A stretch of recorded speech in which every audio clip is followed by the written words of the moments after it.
और आज हम बात करेंगे सीटेट में सोशल साइंस के प्रीवियस ईयर पेपर के बारे में। जैसे आपको पता है कि आपकी जो फॉर्म है वो 27 नवंबर से भरना स्टार्ट हो गए हैं और इसकी जो लास्ट डेट है वो 18 दिसंबर है और आपका जो एग्ज़ाम है 8 फरवरी 2026 को है। तो सारे प्रीवियस ईयर डेट डालिए, ठीक है, जल्दी से फॉर्म फिल कर लीजिएगा। फर्स्ट क्वेश्चन है कि कुषाणों ने किन निम्नलिखित शक्तिशाली केंद्रों से शासन किया? The Kushans ruled from the followings of power. Option a है पेशावर और मावला, ऑप्शन बी है पेशावर और मथुरा, ऑप्शन सी है पेशावर और वाराणसी, ऑप्शन डी है पेशावर और उज्जैन। तो बताइए इनमें से वो कौन सा शक्तिशाली केंद्र था जहाँ से कुषाणों ने शासन किया था? सही आंसर हो जाएगा ऑप्शन बी पेशावर और मथुरा। कुषाणों ने पेशावर और मथुरा ये जो शक्तिशाली केंद्र से यहाँ से क्या किया था? शासन किया था। व्याख्या है कि कुषाणों ने पेशावर और मथुरा नामक शक्तिशाली केंद्रों से शासन किया। कुषाण जो थे वो चीन की यूची जनजी की एक शाखा थे और कुषाण वंश की स्थापना कुजुल कड़फिसेस ने की थी। कुषाण शासकों में बिम कड़फिसेस ने सर्वप्रथम सोने के सिक्के जारी किए थे। इस वंश का सबसे प्रतापी शासक था कनिष्क। सम्राट कनिष्क ने पाकिस्तान के आधुनिक पेशावर को अपनी पहली राजधानी बनाया था और कनिष्क ने अपने शासनकाल में 78 ईस्वी में शक संवत भी चलाया था। तो कुषाणों ने कहाँ से शक्तिशाली केंद्र थे जहाँ से शासन किया था? तो वो पेशावर और मथुरा था, ठीक है। कुषाण किसकी शाखा थे? ये चीन की, किसकी? चीन की यूची जाति की एक शाखा थे, यूची जाति थी, ठीक है। कई बार पूछा जा चुका है कि कुषाण वंश की स्थापना किसने की थी? तो कुषाण वंश की स्थापना कुजुल कड़फिसेस ने की थी। किसने की थी? कुजुल कड़फिसेस ने। कुषाण शासकों में जो बिम कड़फिसेस थे उन्होंने सबसे पहले सोने के सिक्के जारी किए थे। स्थापना तो कुजुल कड़फिसेस ने की थी लेकिन सोने के सिक्के किसने जारी किए थे? बिम कड़फिसेस ने, ठीक है, ये भी पूछा जा चुका है। वहीं कुषाण वंश का सबसे प्रतापी शासक कौन था? तो सबसे प्रतापी शासक था कनिष्क, ठीक है। और कनिष्क ने ही पाकिस्तान के आधुनिक पेशावर को बनाया था अपनी राजधानी और इन्होंने ही शक संवत की स्थापना कब की थी? शक संवत इन्होंने 78 ईस्वी में चलाया था। सारी इंपॉर्टेंट क्वेश्चंस थे, अच्छे से लर्न कर लेना।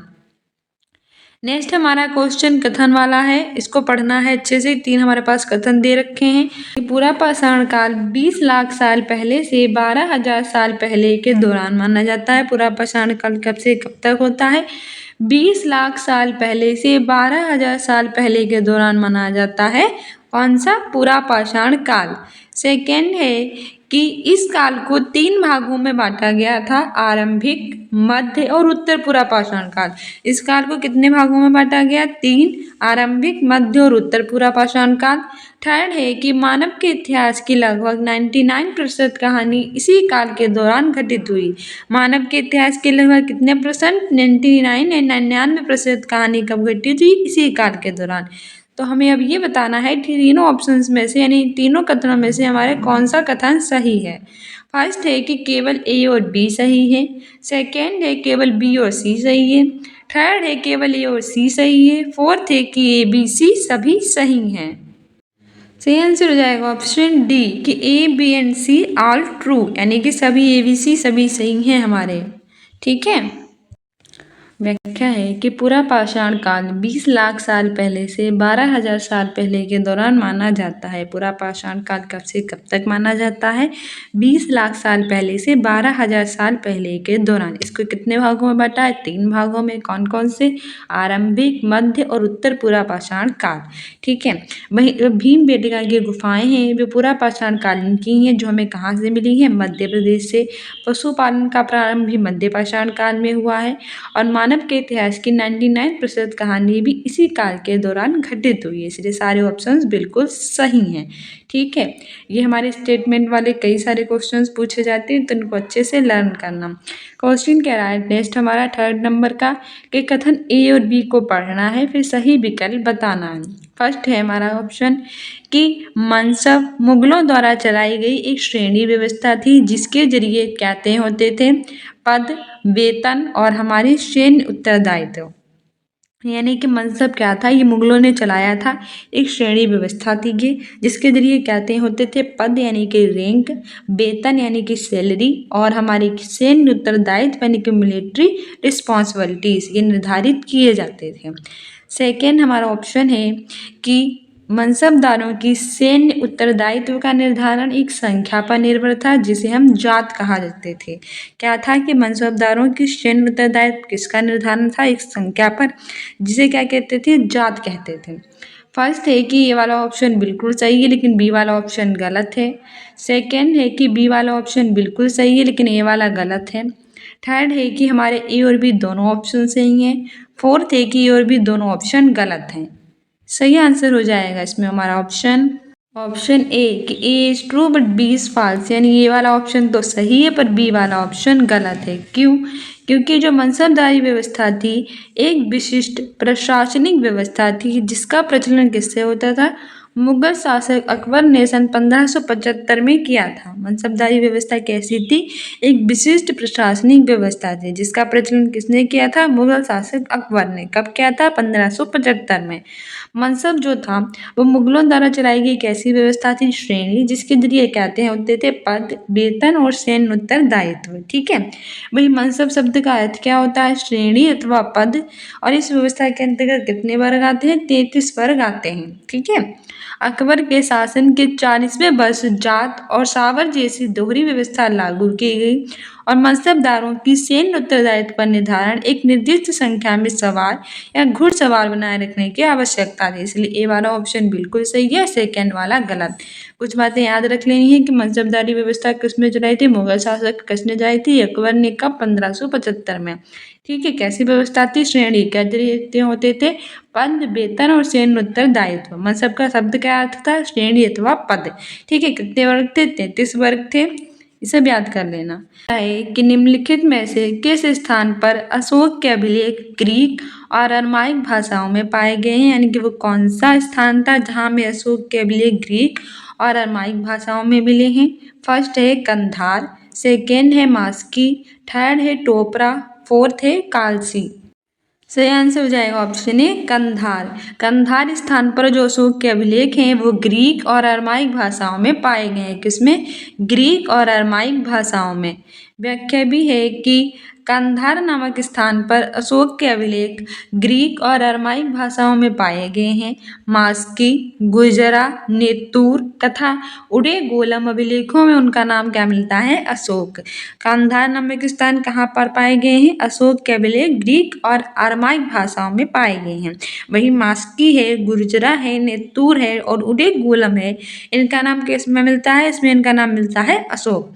अशोक को हम देवनाम प्रिय और देवनाम प्रियदर्शी से भी संबोधित करते हैं। कई बार पूछा जा चुका है कि देवनाम प्रिय और देवनाम प्रियदर्शी किनकी उपाधियां थी, तो अशोक की थी। ठीक है, ग्रीक और अरमाइक भाषाओं में पाया गया है कंधार नामक स्तर पर अशोक के अभिलेख। वही मस्की, गुर्जर, नेतुर में क्या मिलता है, इनमें इनका नाम अशोक मिलता है। ठीक है, नेक्स्ट हमारा कह रहा है कि व्याख्या भी है कि सर्वप्रथम 1837 में, वही हमसे मोस्ट इम्पोर्टेंट कह रहा है कि सबसे पहले 1837 ईस्वी में जेम्स प्रिंसेप को अशोक के अभिलेख पढ़ने में सफलता मिली। सबसे पहले अशोक के अभिलेख को किसने पढ़ा था, तो जेम्स प्रिंसेप ने पढ़ा था। कब पढ़ा था, 1837 में पढ़ा था। वहीं अशोक के शिलालेखों की खोज 1750 ईस्वी में पाड्रेट्री फैसलर ने की थी और इनकी संख्या 14 थी। अशोक के शिलालेखों की खोज किसने की, पाड्रेट्री फैसलर ने की। कब की, 1750 में की। संख्या कितनी है, 14 है। अशोक के अभिलेखों को 3 भागों में बांटा गया है, शिलालेख जिसमें 14 है, स्तंभ लेख जिसमें 7 है और गुहा लेखों में। तो हमें क्या बातें याद रखनी है कि अशोक के सभी लेखों को सबसे पहले किसने पढ़ा, जेम्स प्रिंसेप ने। कब पढ़ा, 1837 में पढ़ा था। शिलालेखों को किसने खोजा था, तो पाड्रेट्री फैसलर ने। कब खोजा था, 1750 में। संख्या कितनी थी, 14 थी। अशोक के अभिलेखों को कितनों भागों में बांटा गया है, 3 भागों में बांटा गया है। वो 3 भाग कौन कौन से थे, तो सबसे पहले वो थे शिलालेख, कितने थे, 14। फिर थे स्तंभ लेख, कितने थे, 7। फिर थे गुहा लेख। ठीक है, इसके अतिरिक्त अशोक के जो स्तंभ लेख हैं एक केवल ब्राह्मी लिपि में लिखे गए हैं। पूछ लेता है कि अशोक के अभिलेख सिर्फ किस भाषा में लिखे गए हैं, तो सिर्फ ब्राह्मी भाषा में लिखे गए हैं। अशोक के शिलालेख ब्राह्मी, खरोष्टी, ग्रीक और अरामाइक लिपि में मिलते हैं। और अशोक के जो शिलालेख हैं वो किस में मिलते हैं? शिलालेख हमें ब्राह्मी लिपि में भी मिलते हैं, खरोष्टी लिपि में भी मिलते हैं और ग्रीक और अरामाइक लिपि में भी मिलते हैं। यानी कि स्तंभ लेख सिर्फ और सिर्फ ब्राह्मी लिपि में मिलेंगे, जबकि शिलालेख ब्राह्मी, खरोष्टी, ग्रीक और अरामाइक सभी में मिलेंगे। इसके अतिरिक्त अशोक के कौशाम्बी अभिलेख को रानी का अभिलेख कहते हैं। किसको रानी का अभिलेख कहते हैं? कौशाम्बी अभिलेख को। 12वें शिलालेख में धार्मिक सहिष्णुता की नीति का उल्लेख है और 13वें शिलालेख में कलिंग युद्ध, पड़ोसी राजाओं का वर्णन और आठविक राजाओं का भी उल्लेख है। ठीक है, स्तंभ लेख किसमें मिला है? सिर्फ ब्राह्मी लिपि में। शिलालेख किसमें मिला है? ब्राह्मी, खरोष्टी, ग्रीक और अरामाइक में। कौशाम्बी अभिलेख को क्या कहते हैं? रानी का अभिलेख। 12वें शिलालेख में क्या है? धार्मिक सहिष्णुता की नीति का उल्लेख है और 13वें में कलिंग युद्ध का है, पड़ोसी राजाओं के वर्णन का है और आठविक राजाओं का है। याद रखना, कलिंग युद्ध का वर्णन 13वें शिलालेख में। ठीक है, 1 नंबर का पूछ लेता है। 5th नंबर का क्वेश्चन कह रहा है कि गौड़ राज्य गढ़कटंगा में 1000 गांव थे, इसे उल्लेखित किया गया है। यानी कि गौड़ राज्य है गढ़कटंगा, उसमें कितने राज्य थे? 70,000 गांव थे। तो किसमें उल्लेखित किया गया है? फर्स्ट है कि ओयाकोडन उद्यार के अभिलेख में, सेकेंड है अकबरनामा में, थर्ड है बुरंजी नामक ऐतिहासिक कृति में, फोर्थ है अंग्रेजी ईस्ट इंडिया कंपनी के गुमार्ते विलियम मैथवर्ल्ड के वर्णन में। सही आंसर हो जाएगा ऑप्शन बी, अकबरनामा में। गौड़ राज्य गढ़कटंगा में 70,000 गांव थे। ये बात हमें किससे पता चलती है? अकबरनामा से पता चलती है। ठीक है, मोस्ट इम्पोर्टेंट क्वेश्चन है। व्याख्या भी है कि गौड़ राज्य गढ़कटंगा में 70,000 गांव थे, इसे अकबरनामा में उल्लेखित किया गया है। गोंड एक प्रकार की जनजाति थी जो झूम खेती करती थी। गढ़कटंगा एक समृद्ध राज्य था और यहाँ के निवासी जंगली हाथियों को पकड़कर अन्य राज्यों में निर्यात करके बहुत धन अर्जित करते थे। बुरंजी असमिया भाषा में लिखी हुई ऐतिहासिक कृतियाँ हैं और अहोम राज्य सभा के पुरातत्व लेखों का संकलन भी बुरंजी में हुआ है। गौड़ राज्य गढ़कटंगा में कितने गांव थे? 70,000 गांव थे। किससे पता चलता है? अकबरनामा से पता चलता है। गौड़ एक प्रकार की थे जनजाति, क्या करते थे? झूम खेती करते थे। ठीक है, गढ़कटंगा कैसा राज्य था? एक समृद्ध राज्य था। ठीक है, यहाँ के निवासी क्या करते थे कि जंगल में जो हाथी थे उन्हें पकड़ लेते थे, यानी कि जंगली हाथी थे उन्हें पकड़ लेते थे और अन्य क्या कर देते थे? निर्यात यानी बेच देते थे और बहुत धन अर्जित करते थे। साथ ही बुरंजी असमिया भाषा में लिखी हुई एक ऐतिहासिक कृति है और अहोम राज्यसभा के पुरातत्व लेखों का संकलन किसमें हुआ है? बुरंजी में ही हुआ है। ठीक, consider the following assertions a and reasoning r, यानी अभिकथन ए और कारण आर पर विचार करना है। पहला अभिकथन है कि स्थानीय जनजाति लोगों द्वारा पूरी उड़ीसा के जगन्नाथ की काष्ठ प्रतिमा बनाई जाती है। हमारा सेकेंड है कारण कि जगन्नाथ जो थे वो मूल्यतः एक क्या थे? स्थानीय देवता थे, जिन्हें आगे चलकर किनका रूप मान लिया गया? विष्णु का रूप। तो हमें इसमें से सही विकल्प बताना है। इसमें सही आंसर हो जाएगा ऑप्शन ए, कि ए और आर दोनों ऑप्शंस बिल्कुल सही हैं और सही व्याख्या भी कर रहे हैं। हमारी व्याख्या है कि जो पुरी है वो उड़ीसा में जगन्नाथ का संप्रदाय, जगन्नाथ का शाब्दिक अर्थ है दुनिया का मालक, जो भगवान विष्णु का पर्यायवाची है। पुरी कहाँ है? उड़ीसा में है। किसका है संप्रदाय? जगन्नाथ का। जगन्नाथ का मतलब क्या होता है? दुनिया का मालिक, संसार का मालिक। और ये किसने अवतार है? ये भगवान विष्णु, जो विष्णु भगवान का क्या है? पर्यायवाची। अब तक जगन्नाथ की काष्ठ प्रतिमा स्थानीय जनजाति लोगों द्वारा बनाई जाती है, जिसे ये तात्पर्य निकलता है कि जगन्नाथ मूलतः एक स्थानीय देवता थे, जिन्हें आगे चलकर विष्णु का रूप मान लिया गया। प्रतिमा किसके द्वारा बनाई जाती है? स्थानीय लोगों के द्वारा, जिसे ये माना जाता है कि कैसे थे? एक स्थानीय देवता थे। ठीक है, आगे चलकर विष्णु भगवान का रूप मान लिए गए। इसमें बालभद्र, सुभद्र और जगन्नाथ की लघु मूर्तियां ताम्रपत्र की पांडुलिपि ओडिशा में स्थित है। किसकी किसकी है? बालभद्र, सुभद्र और जगन्नाथ की। ठीक है, कैसी मूर्तियां? लघु मूर्तियां। वहीं 12वीं शताब्दी में गंग वंश के एक अत्यंत प्रतापी राजा अनंत वर्मन ने पुरी में पुरुषोत्तम जगन्नाथ के लिए एक मंदिर बनवाने का निश्चय किया था। उसके बाद 1230 में राजा अनंगभगी तृतीय अपना राज्य पुरुषोत्तम जगन्नाथ को अर्पित कर दिया और स्वयं को जगन्नाथ का क्या नियुक्त कर दिया, प्रतिनिधि कर दिया, नियुक्त। इसलिए दोनों ऑप्शन सही हैं और सही व्याख्या है। नेक्स्ट हमारा कह रहा है कि which of the following statements are true about the Birsa Munda movement, यानी कि इसमें से कौन सा बिरसा मुंडा आंदोलन के विषय में सही है। फर्स्ट है कि बिरसा के अनुयायियों ने लाल झंडे को बिरसा राज्य का प्रतीक बनाया। जो बिरसा के अनुयायी यानी कि शिष्य थे, इन्होंने क्या किया था, जो लाल झंडा था उनको किसका प्रतीक बनाया था, बिरसा राज्य का प्रतीक। सेकेंड है कि बिरसा ने लोगों को उकसाने के लिए परंपरागत प्रतीकों और भाषा का इस्तेमाल किया। बिरसा के जो लोग थे उन्होंने किसको, लोगों को उकसाने के लिए क्या किया, जो परंपरागत उनके प्रतीक थे, प्राचीन प्रतीक और जो भाषा थी उनका किया इस्तेमाल। थर्ड है कि बिरसा आंदोलन आदिवासियों समाज सुधार के विरुद्ध थे, यानी कि बिरसा आंदोलन के आदिवासी कैसे थे, समाज को सुधारने के विरुद्ध।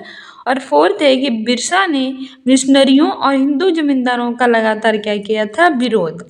तो पहला है कि हमारा ऑप्शन बी और डी सही है, सेकंड है कि ऑप्शन सी और डी सही है, थर्ड है कि ए और बी सही है, फोर्थ है कि ए और सी ऑप्शन सही है। सही आंसर हो जाएगा ऑप्शन ए और डी बिल्कुल सही है। कैसे, व्याख्या भी है कि बिरसा का जन्म एक मुंडा परिवार में हुआ था और मुंडा एक जनजाति समूह है जो छोटा नागपुर में रहते हैं।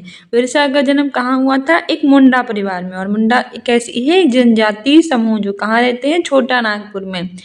1895 ईस्वी में बिरसा ने अपने अनुयायियों से आह्वान किया कि वे अपने गौरवपूर्ण अतीत को पुनर्जीवित करने के लिए संकल्प लें। कब किया, 1895 में। बिरसा के जो अनुयायी थे, बिरसा ने अपने शिष्यों से, अपने अनुयायियों से क्या किया, ये आह्वान किया कि वो अपने गौरवपूर्ण अतीत को फिर से जीवित करने के लिए, यानी पुनर्जीवित करने के लिए क्या लें, संकल्प।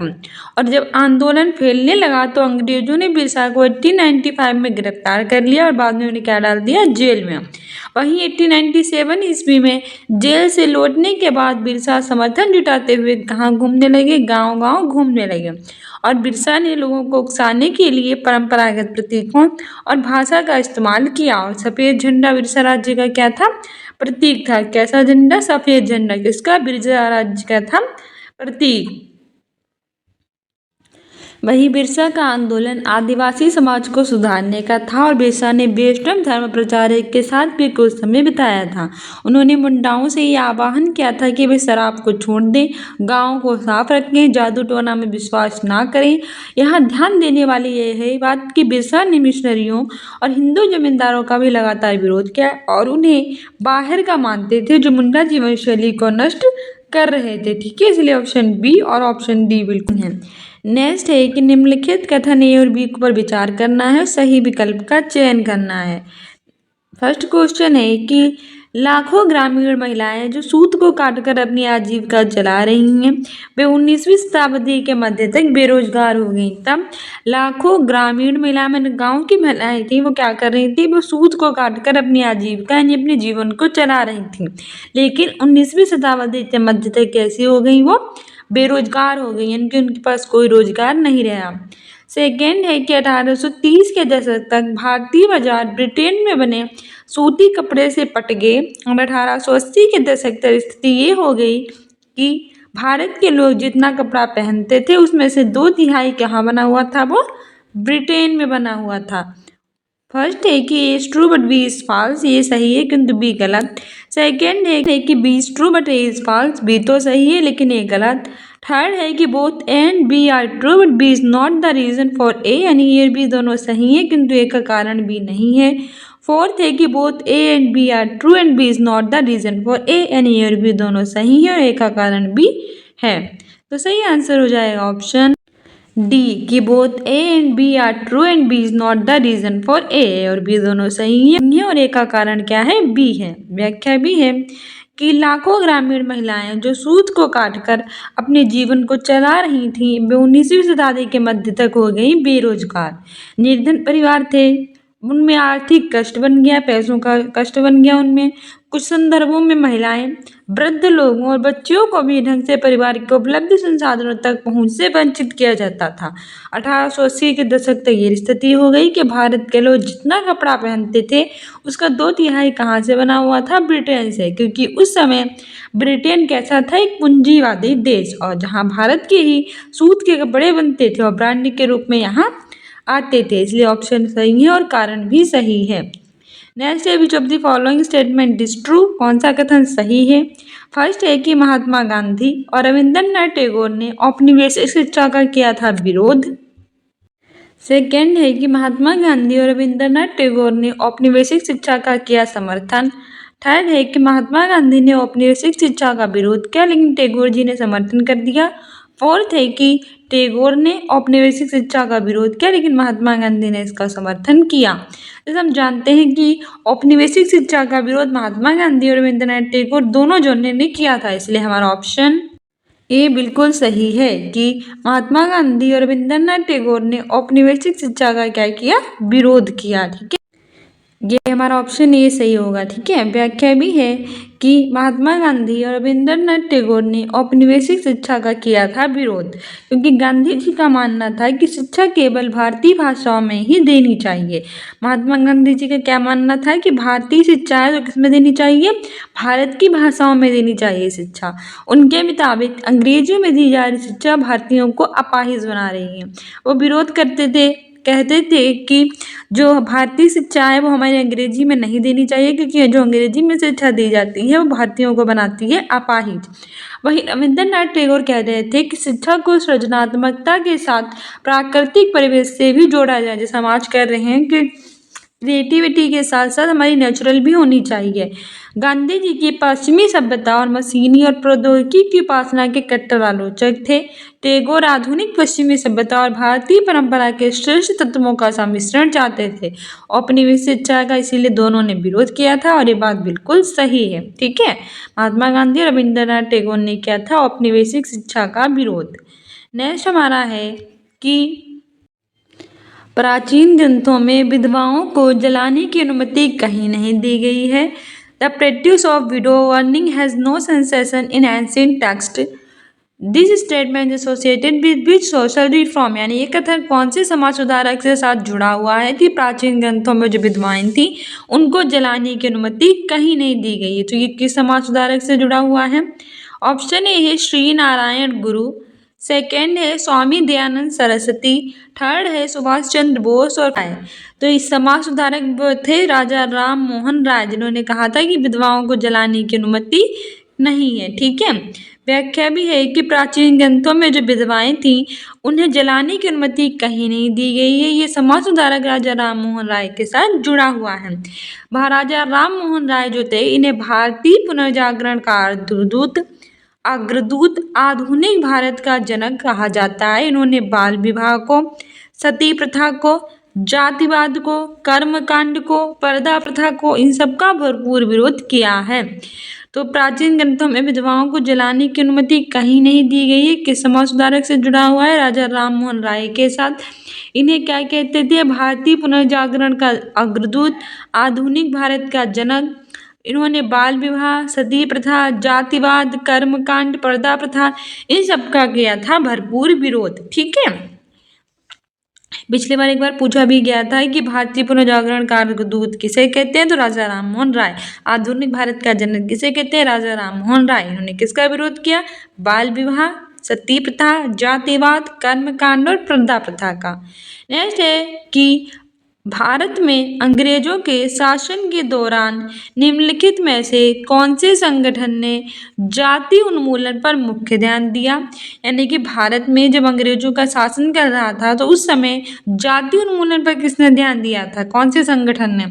फर्स्ट है कि सनातन धर्म सभा, सेकेंड है एशियाटिक सोसाइटी, थर्ड है भारत धर्म महामंडल और फोर्थ है सत्य शोधक समाज। सही आंसर हो जाएगा ऑप्शन डी, सत्य शोधक समाज। भारत में अंग्रेजों के शासन के दौरान सत्य शोधक समाज इस संगठन ने जाति उन्मूलन पर दिया था मुख्य ध्यान। किस पर? जाति उन्मूलन पर। व्याख्या भी है कि भारत में अंग्रेज जब शासन कर रहे थे, इस दौरान सत्यशोधक जो समाज था, उस तरह संगठन ने जाति उन्मूलन पर मुख्य ध्यान दिया था। सत्यशोधक समाज की स्थापना 1873 1873 में ज्योतिबा राव फुले ने की थी। कई बार पूछा जा चुका है कि सत्यशोधक समाज की स्थापना किसने की थी? ज्योतिबा राव फुले ने। कब की थी? 1873 में। ठीक है, यही छोटे से समूह के रूप में स्टार्ट हुआ था और इस संगठन का प्रमुख उद्देश्य था कि शूद्र और अस्पृश्य जातियां, ऐसी जातियां जिन्हें छू नहीं सकते, उन्हें विमुक्त करना। और उसी समय ज्योतिबा राव फुले ने 1873 में गुलामगिरी नाम की पुस्तक लिखी थी। 3 क्वेश्चन बहुत ज़्यादा पूछे जाते हैं कि गुलामगिरी पुस्तक के रचयिता कौन थे? गुलामगिरी की रचना ज्योतिबा राव फुले ने की थी। कब की थी? 1873 में की थी। ठीक है, सत्यशोधक समाज की स्थापना किसने की थी? ज्योतिबा राव फुले ने। कब की थी? 1873 में, 1873 में की थी।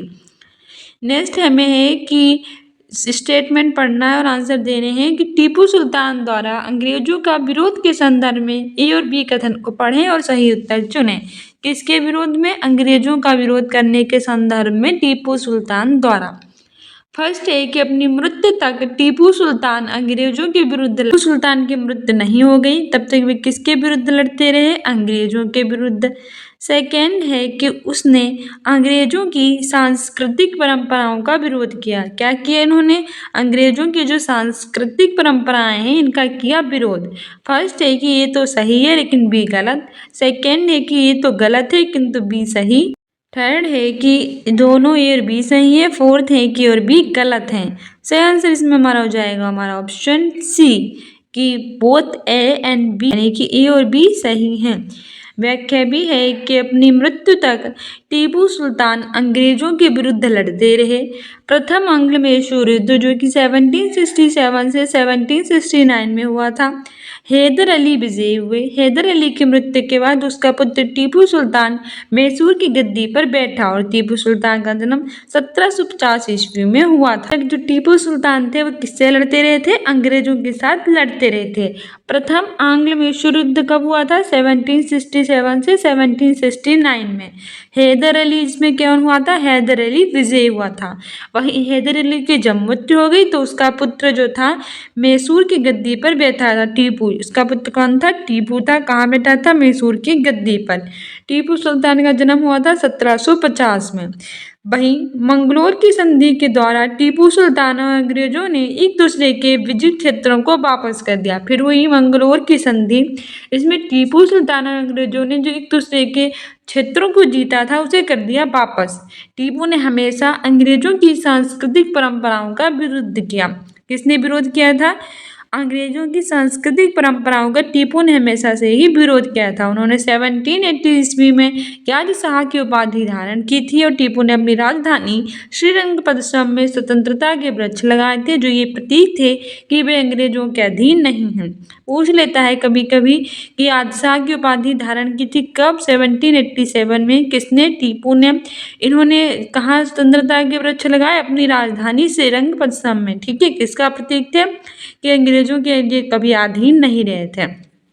वहीं टीपू स्वयं को जैकोबिन क्लब का सदस्य मानते थे और अपने नागरिक टीपू उन्हें कहने लगे थे। और इनकी मृत्यु के बाद चौथी आंग्ल मैसूर युद्ध 1799 के दौरान श्रीरंगपट्टनम में हुई थी, इसलिए ये भी दोनों ऑप्शन सही हैं। टीपू की मृत्यु कब हुई? चौथे आंग्ल मैसूर युद्ध में। कब हुआ? 1799 में। कहाँ हुई? श्रीरंगपट्टनम में। ठीक है, कई सारे मोस्ट इंपॉर्टेंट क्वेश्चन थे, ऐसे ही क्वेश्चन पूछे जाते हैं।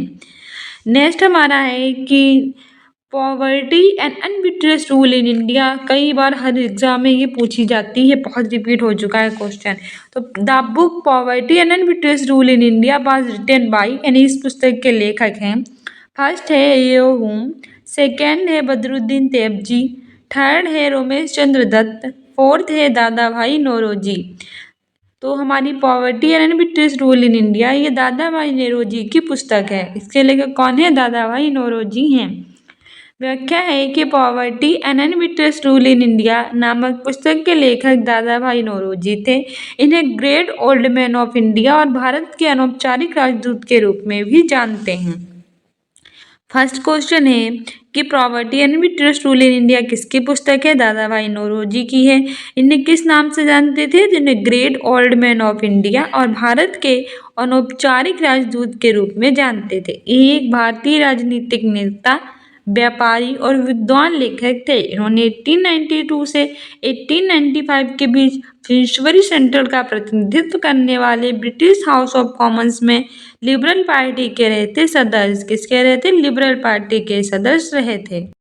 नेक्स्ट है कि किन किन देशों के राजनेता गुटनिरपेक्ष आंदोलन का हिस्सा थे? फर्स्ट है भारत, यूगोस्लाविया, इंडोनेशिया, घाना, मिस्र।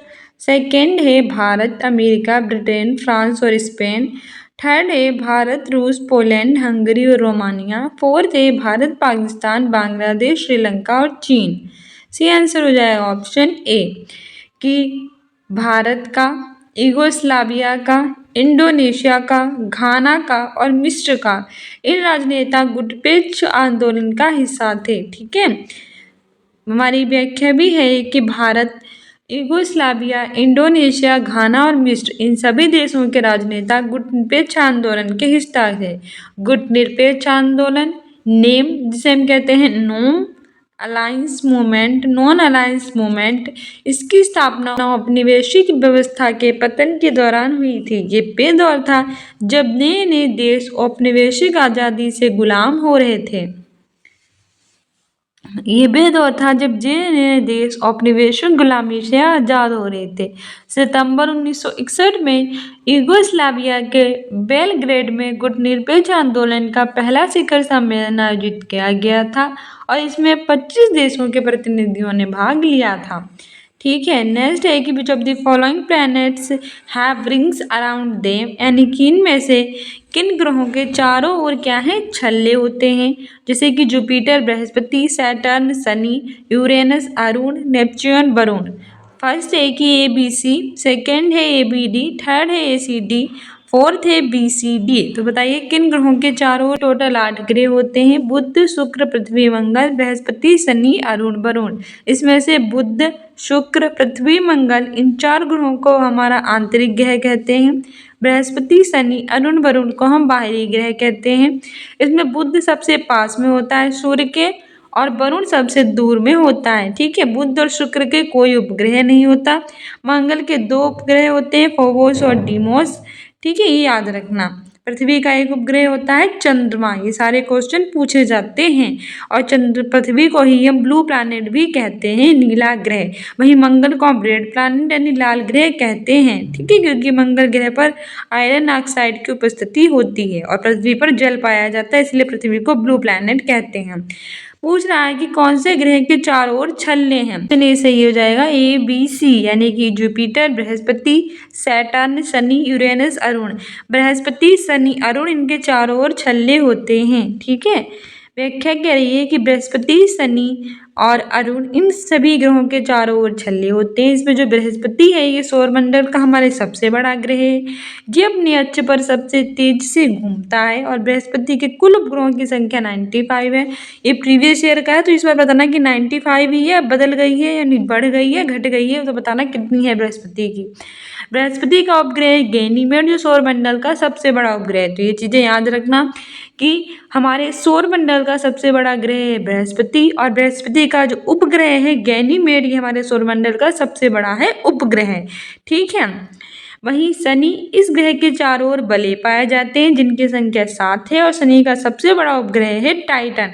तो इस ग्रह के चारों ओर बले होते हैं, तो हमारे शनि ग्रह के चारों ओर बले होते हैं और शनि का सबसे बड़ा उपग्रह क्या है? टाइटन।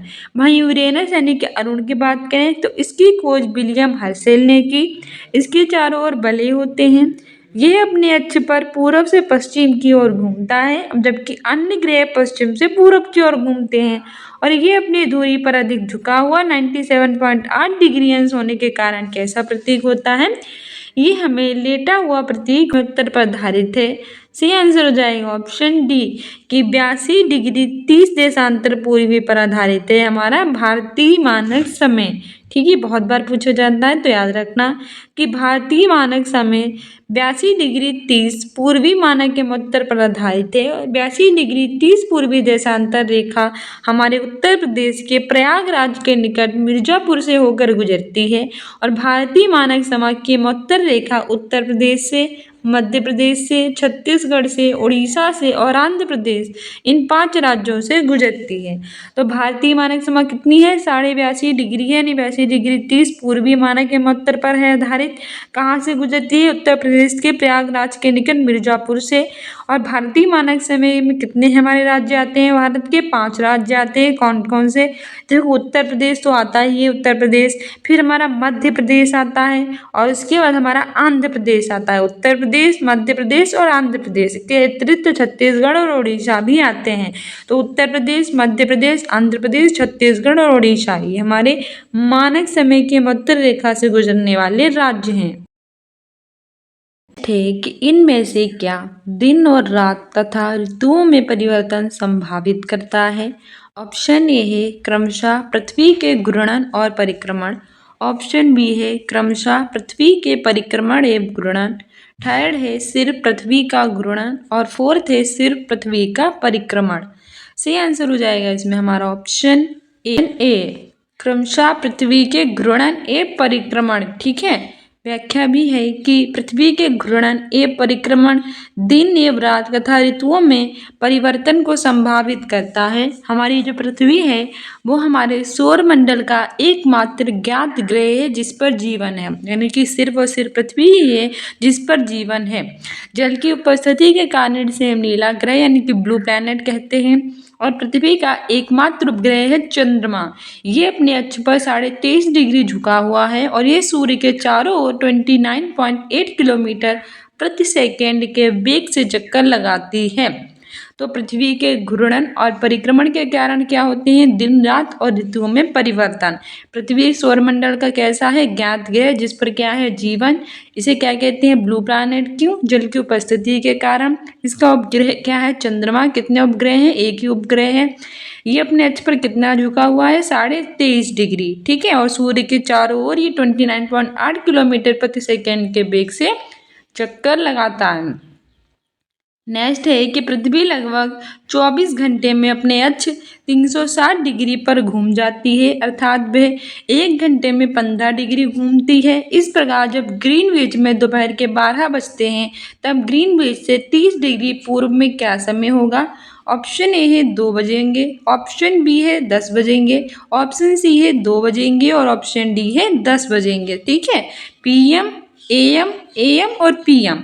सही आंसर हो जाएगा ऑप्शन, सही आंसर हो जाएगा ऑप्शन ए 2 PM। ठीक है, इसमें ऑलरेडी कह रखा है कि पृथ्वी 24 घंटे में 360 डिग्री घूमती है, 1 घंटे में 15 डिग्री घूमती है। जब दोपहर के 12 बजेंगे तो 30 डिग्री पूरब में, जब 1 घंटे में 15 होता है तो हमारा 30 डिग्री में 2 घंटा होगा और 2 घंटा जोड़ देंगे तो 12 बज जाएंगे। और जब पूरब में जाते हैं तो प्लस होता है, जब पश्चिम में जाते हैं तो माइनस होता है, इसीलिए 2 बज जाएंगे। ठीक है, वहीं अगर पश्चिम में लेकर जाता तो ये हमारा 10 बज जाते। व्याख्या भी कह रही है कि पृथ्वी लगभग 24 घंटे में अपने अक्ष 360 डिग्री पर घूमती है, यानी 1 घंटे में 15 घूमेगी वो। और जब 12 बजेंगे और आपको 30 डिग्री घूमना है तो 12 में 2 घंटे और जोड़ देंगे तो 2 बज जाएंगे। ठीक है, नेक्स्ट है हमारा कि अंडमान और निकोबार द्वीप समूह में किस प्रकार के वन पाए जाते हैं? ऑप्शन ए है कि आर्द्र पर्णपाती वन, सेकेंड है कि शुष्क पर्णपाती वन, थर्ड है कि शीतोष्ण वन। तो इसमें से कौन से वन पाए जाते हैं अंडमान निकोबार द्वीप समूह में? सही विकल्प का हमें चयन करना है। ऑप्शन ए है कि ओनली ए, ऑप्शन बी है कि ए एंड बी दोनों, ऑप्शन सी है कि ए और सी दोनों, ऑप्शन डी है कि ए बी सी सभी। तो सही आंसर हो जाएगा ऑप्शन ए कि ओनली ए। ठीक है, अंडमान और निकोबार में कैसे वन पाए जाते हैं? अंडमान और निकोबार में पाए जाते हैं आर्द्र पर्णपाती वन। ठीक है, कैसे पाए जाते हैं? आर्द्र पर्णपाती वन। व्याख्या भी है कि अंडमान और निकोबार के द्वीप समूह में आर्द्र पर्णपाती वन पाए जाते हैं और ये भारत का कैसा प्रदेश है? केंद्र शासित प्रदेश। यह बंगाल की खाड़ी के दक्षिण में हिंद महासागर में है स्थित। ये कई छोटे छोटे द्वीपों से मिलकर बना है, छोटे बड़े द्वीपों से, और इसकी राजधानी है पोर्ट ब्लेयर। तो पूछ लेगा कि अंडमान और निकोबार में कैसे वन पाए जाते हैं? तो आर्द्र पर्णपाती वन क्या है? ये भारत का केंद्र शासित प्रदेश। ठीक है, वर्तमान में भारत में 8 केंद्र शासित प्रदेश है, उसमें से एक है अंडमान और निकोबार। यह बंगाल की खाड़ी के दक्षिण में हिंद महासागर में है स्थित, छोटे बड़े द्वीपों से मिलकर बना है और इसकी राजधानी है पोर्ट ब्लेयर। कई बार पूछा जा चुका है अंडमान निकोबार की राजधानी क्या है? तो पोर्ट ब्लेयर है। नेक्स्ट है कि read the statement A and R, यानी ए और कथन को पढ़ना है। पहला हमारा कथन है कि जो ग्रेनाइट है ये ठोस चट्टानें होती हैं तथा बिल्डिंग को बनाने के लिए सजावटी और सिलवट्टे के तौर पर प्रयोग में लाई जाती हैं। पर हमारा सेकेंड ऑप्शन कह रहा है कारण कि पृथ्वी की भूपटल के बहुत नीचे धीरे धीरे ठंडा होने के कारण ये किसका रूप ले लेते हैं? बड़े दानों का रूप। तो इन दोनों ऑप्शंस में से बताओ कौन सा सही है। फर्स्ट हमारा है कि both A and r true and r is the correct explanation of a, यानी ए और दोनों सही हैं और सही व्याख्या है। सेकेंड है कि ए और दोनों सही तो हैं लेकिन व्याख्या सही नहीं है। थर्ड है ए तो सही है लेकिन आर गलत, और चौथा है कि ये तो गलत है लेकिन आर सही। सही आंसर हो जाएगा ऑप्शन ए, कि इसमें ए और दोनों ऑप्शंस बिल्कुल सही हैं और आर सही व्याख्या है किसकी? ए की। व्याख्या भी है कि ग्रेनाइट जो होता है वो ठोस चट्टानें होती हैं और बिल्डिंग बनाने में सजावटी व सिलवट्टे के तौर पर प्रयोग में लाई जाती है। ग्रेनाइट ऐसी चट्टानें होती हैं ठोस, बिल्डिंग को बनाने में सजावटी और सिलवट्टे के तौर पर क्या की जाती हैं? प्रयोग में लाई जाती हैं। ग्रेनाइट ये मणि भी दानेदार शिला है। ग्रेनाइट कैसी है? मणि भी दानेदार शिला, जिसका प्रमुख अवयव स्फटिक होता है। ग्रेनाइट पृथ्वी के प्रत्येक भाग में ये पाया जाता है। भारत में भी ये बहुत अधिक मात्रा में मिलता है। तमिलनाडु के तंजावुर नगर में स्थित बृहदेश्वर मंदिर विश्व का पहला मंदिर है जो किससे बना हुआ है? ग्रेनाइट पत्थर से। और वहीं पृथ्वी की भूपटल के बहुत नीचे धीरे धीरे ठंडा होने के कारण ये किसका रूप ले लेते हैं? बड़े दानों का। इसीलिए और दोनों सही है और ऑप्शन भी सही है। क्या क्या चीज़ें याद रखनी है हमें कि ग्रेनाइट कैसे चट्टानें हैं? ठोस चट्टानें हैं। क्या होता है इनका? बिल्डिंग बनाने में सजावटी व सिलवट्टे के तौर में ये प्रयोग में लाई जाती हैं। ठीक है, ये कैसी होती हैं? ग्रेनाइट मणिभाई दानेदार शिला होती हैं। ठीक है, ये पृथ्वी के प्रत्येक भाग में पाई जाती हैं। और वहीं तमिलनाडु के तंजावुर नगर में स्थित है बृहदेश्वर मंदिर। बृहदेश्वर मंदिर कहाँ है? तमिलनाडु के तंजावुर में। ये हमारे पूरे विश्व का ऐसा मंदिर है पहला जो कि ग्रेनाइट पत्थर से बना हुआ है। तो पूछ लेगा ग्रेनाइट पत्थर से बना हुआ विश्व का पहला मंदिर कहाँ है? तमिलनाडु के तंजावुर नगर में। कौन सा है? बृहदेश्वर मंदिर है।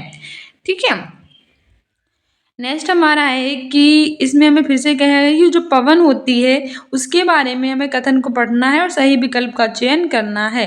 फर्स्ट है कि जो मानसूनी पवनें हैं ये मौसमी पवनों के उदाहरण हैं। सेकेंड है कि जो ये मौसमी पवनें हैं ये वर्ष भर लगातार निश्चित दिशा में चलती हैं। थर्ड है कि स्थल व समुद्री समीर स्थायी पवनों के उदाहरण हैं। तो इसमें से बताना है कौन सा सही है। फर्स्ट है कि केवल ए सही है। सेकेंड है कि ए और बी सही है। थर्ड है कि बी और सी सही है। फोर्थ है कि ए और सी सही है। सही आंसर हो जाएगा option A, only A is true, यानी कि सिर्फ और सिर्फ ए वाला ऑप्शन सही है।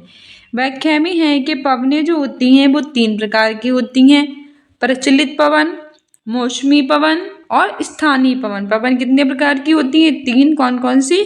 प्रचलित पवन जो बहुत ज़्यादा फेमस होती हैं, मौसमी पवन और स्थानीय पवन।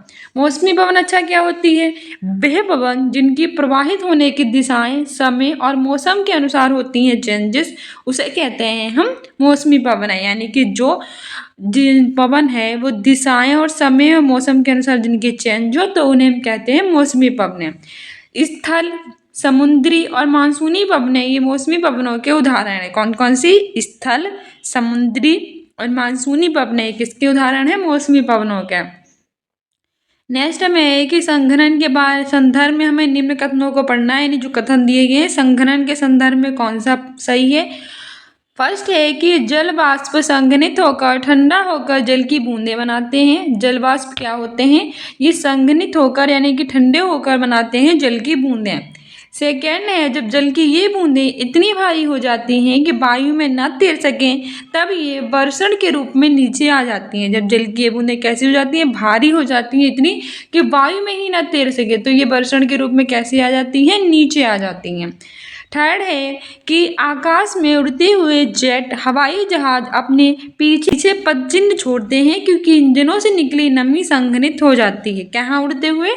आकाश में उड़ते हुए जेट हवाई जहाज अपने पीछे पदचिन्ह को क्या कर देते हैं? छोड़ देते हैं, क्योंकि इंजनों से निकली नमी को संघनित हो जाती है। तो हमें सही विकल्प चुनना है। फर्स्ट है कि केवल ए और बी सही है। सेकंड है कि बी और सी सही है। थर्ड है कि ए और सी सही है। फोर्थ है कि ए बी सी सही, सभी ऑप्शन हमारे सही हैं। तो हमारे देखिए सारे ऑप्शन से सही थे ए बी सी, इसलिए ऑप्शन डी आ जाएगा। व्याख्या भी है कि गैस से द्रव बनाने की परिघटना को हम संघनन कहते हैं। संघनन किसे कहते हैं?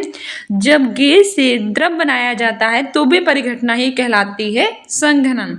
संघनन तब होता है जब औसांक हिमांक बिंदु से कम या ज़्यादा रहता है। संघनन तब होता है जब औसांक हिमांक बिंदु से कैसा होता है? कम या ज़्यादा। जल वाष्प संघनित होकर ठंडा होकर जल की बूंदें बनाते हैं और ये प्रक्रिया वाष्पन के विपरीत है। जल वाष्प क्या करते हैं? ये संघनित होकर यानी कि ठंडे होकर जल की बनाते हैं बूंदें, और की प्रक्रिया किसके विपरीत होती है? ये उल्टी होती है वाष्पन के। प्रायः ये जल चक्र के संदर्भ में ही इसका हम यूज करते हैं। वर्षा भी एक प्रकार का संघनन ही है। आकाश में उड़ता हुआ जो एक जेट हवाई जहाज है वो अपने पीछे पद चिन्ह छोड़ते हैं क्योंकि इंजनों से निकली नमी कैसी हो जाती है? इंजनों से निकली हुई नमी हो जाती है संघनित। इसलिए ऑप्शन ए बी सी तीनों ऑप्शन सही थे। नेक्स्ट हमारा है कि तिब्बती एंटीलोप का शिकार इसके ऊन शहतूश के लिए किया जाता है क्योंकि ऑप्शन ए है कि ये वजन में होता है हल्का। सेकेंड है कि बहुत ज़्यादा गर्म होता है। थर्ड है कि ये जानवर बहुत अधिक संख्या में पाए जाते हैं। तो हमें चूज द करेक्ट ऑप्शन, सही विकल्प चुनना है। ऑप्शन ए है कि ए और बी सही है। ऑप्शन बी है कि ए और सी सही है। ऑप्शन सी है कि बी और सी सही है। ऑप्शन डी है कि सभी ऑप्शन सही हैं। तो इसमें हमारा ऑप्शन ए और बी बिल्कुल सही था। ठीक है। व्याख्या भी है कि जो तिब्बती एंटीलोप है इनका शिकार इसके ऊन शहतूश के लिए किया जाता है। किसका? तिब्बती एंटीलोप का शिकार किसके लिए किया जाता है? इसके ऊन शहतूश के लिए, क्योंकि वजन में होता है हल्का। वजन में कैसा होता है? वजन में हल्का होता है और ये बहुत ज़्यादा गर्म भी होता है। यह पूर्वोत्तर तिब्बती पठार में पाए जाते हैं। उनका शिकार उनके बेहद गर्म, नरम और हल्के अंडरफर के लिए किए हैं जो आमतौर पर मृत्यु के बाद होता है प्राप्त। शहतूश शाल पारंपरिक रूप से भारत में शादी के तोहफे के रूप में दी जाती है और ये शाल बनाने के लिए 3 से 5 तिब्बती एंटीलोप का अंडरफर प्रयोग में लाया जाता है। शाल पारंपरिक रूप से भारत में कब दी जाती है? गिफ्ट में। तो उसमें कई सारे ऑप्शंस थे, तो उसमें शादी के तोहफे के रूप में की जाती है। ये सही होगा, ये याद रखना। नेक्स्ट हमारा है कि नीचे दिए गए कथन ए और बी पर हमें विचार करना है।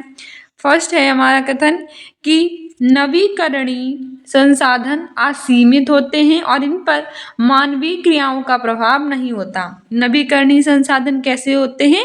असीमित होते हैं। ठीक है, बहुत ज़्यादा होते हैं, असीमित, और इन पर मानवीय क्रियाओं का प्रभाव नहीं होता है। जो मानवीय क्रियाएं होती हैं उन पर इनका कोई भी प्रभाव नहीं होता। सेकेंड है कि अनवीकरणीय संसाधन की तुलना में नवीकरणीय संसाधन जल्दी पुनः पूरित हो जाते हैं। इसके संसाधन की तुलना में, अनवीकरणीय संसाधन की तुलना में। कैसे संसाधन? नवीकरणीय संसाधन कैसे हो जाते हैं? जल्दी पुनः पूरित हो जाते हैं। चूज द करेक्ट ऑप्शन यानी सही विकल्प। तो हमें इसमें सही विकल्प चुनना है। तो फर्स्ट है कि ए और बी सही है। सेकेंड है कि ए और बी गलत है। थर्ड है कि ए सही है लेकिन बी गलत, और फोर्थ है कि ए गलत है लेकिन बी सही। तो option D A is false but B is true, यानी कि ए गलत है लेकिन बी सही। व्याख्या भी है कि नवीकरणीय संसाधन में वे संसाधन हैं जिन्हें एक बार उपयोग करने के बाद फिर से पुनः स्थापित किया जा सकता है। कैसे संसाधन? नवीकरणीय संसाधन कैसे होते हैं? नवीकरणीय संसाधन वे संसाधन होते हैं जिन्हें एक बार उपयोग करने के बाद फिर से दोबारा रीयूज कर सकते हैं तथा पुनः उपयोग में ला सकते हैं, यानी फिर से स्थापित कर फिर से उपयोग में ला सकते हैं। इन्हें हम नव्य संसाधन भी कहते हैं, जैसे कि हमारी सौर ऊर्जा है, पवन ऊर्जा है, भूतापीय ऊर्जा है, इन नवीकरणीय संसाधन के उदाहरण हैं। इतनी व्याख्या से ही कई क्वेश्चन आ सकते हैं। जैसे हमसे पूछ लेता है कि हमारे नवीकरणीय संसाधन कौन कौन से हैं, ये रीयूज वाले कौन कौन से हैं, तो उसमें हम सौर ऊर्जा, पवन ऊर्जा, भूतापीय ऊर्जा, नवीकरणीय संसाधन के सब उदाहरण हैं। ठीक है, कैसे संसाधन होते हैं? एक बार यूज करने के बाद दोबारा भी इन्हें कर सकते हैं और इन्हें क्या कहते हैं? नव्य संसाधन भी कहते हैं।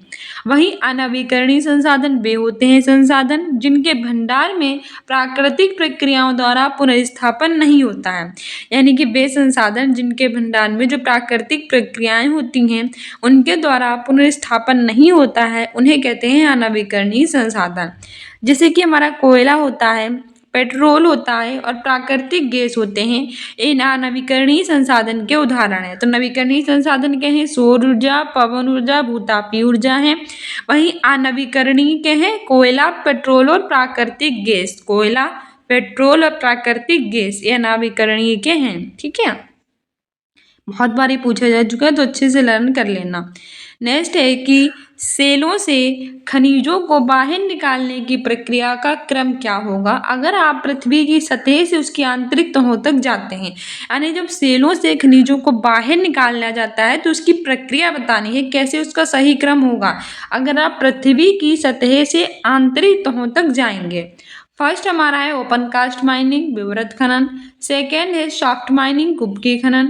थर्ड हमारा है आखनन। तो सही विकल्प चुनना है कि सी ए बी सही है, कि ए सी बी सही है, कि ए बी सी सही है, कि बी ए सी सही है। तो option A C A B, यानी कि सबसे पहले हमारा आखनन होगा, फिर विवृत खनन होगा, फिर कुबकी खनन होगा। ठीक है, तो हमारा सी ए बी ये वाला क्रम बिल्कुल सही है।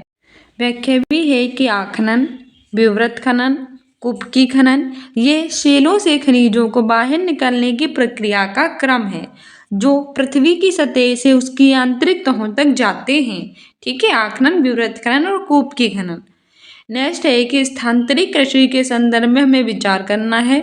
ठीक है, हमें किसकी? शिफ्टिंग कल्टीवेशन के बारे में विचार करना है। फर्स्ट है कि ये भारी वर्षा वाले क्षेत्र होते हैं, there are areas of heavy rainfall.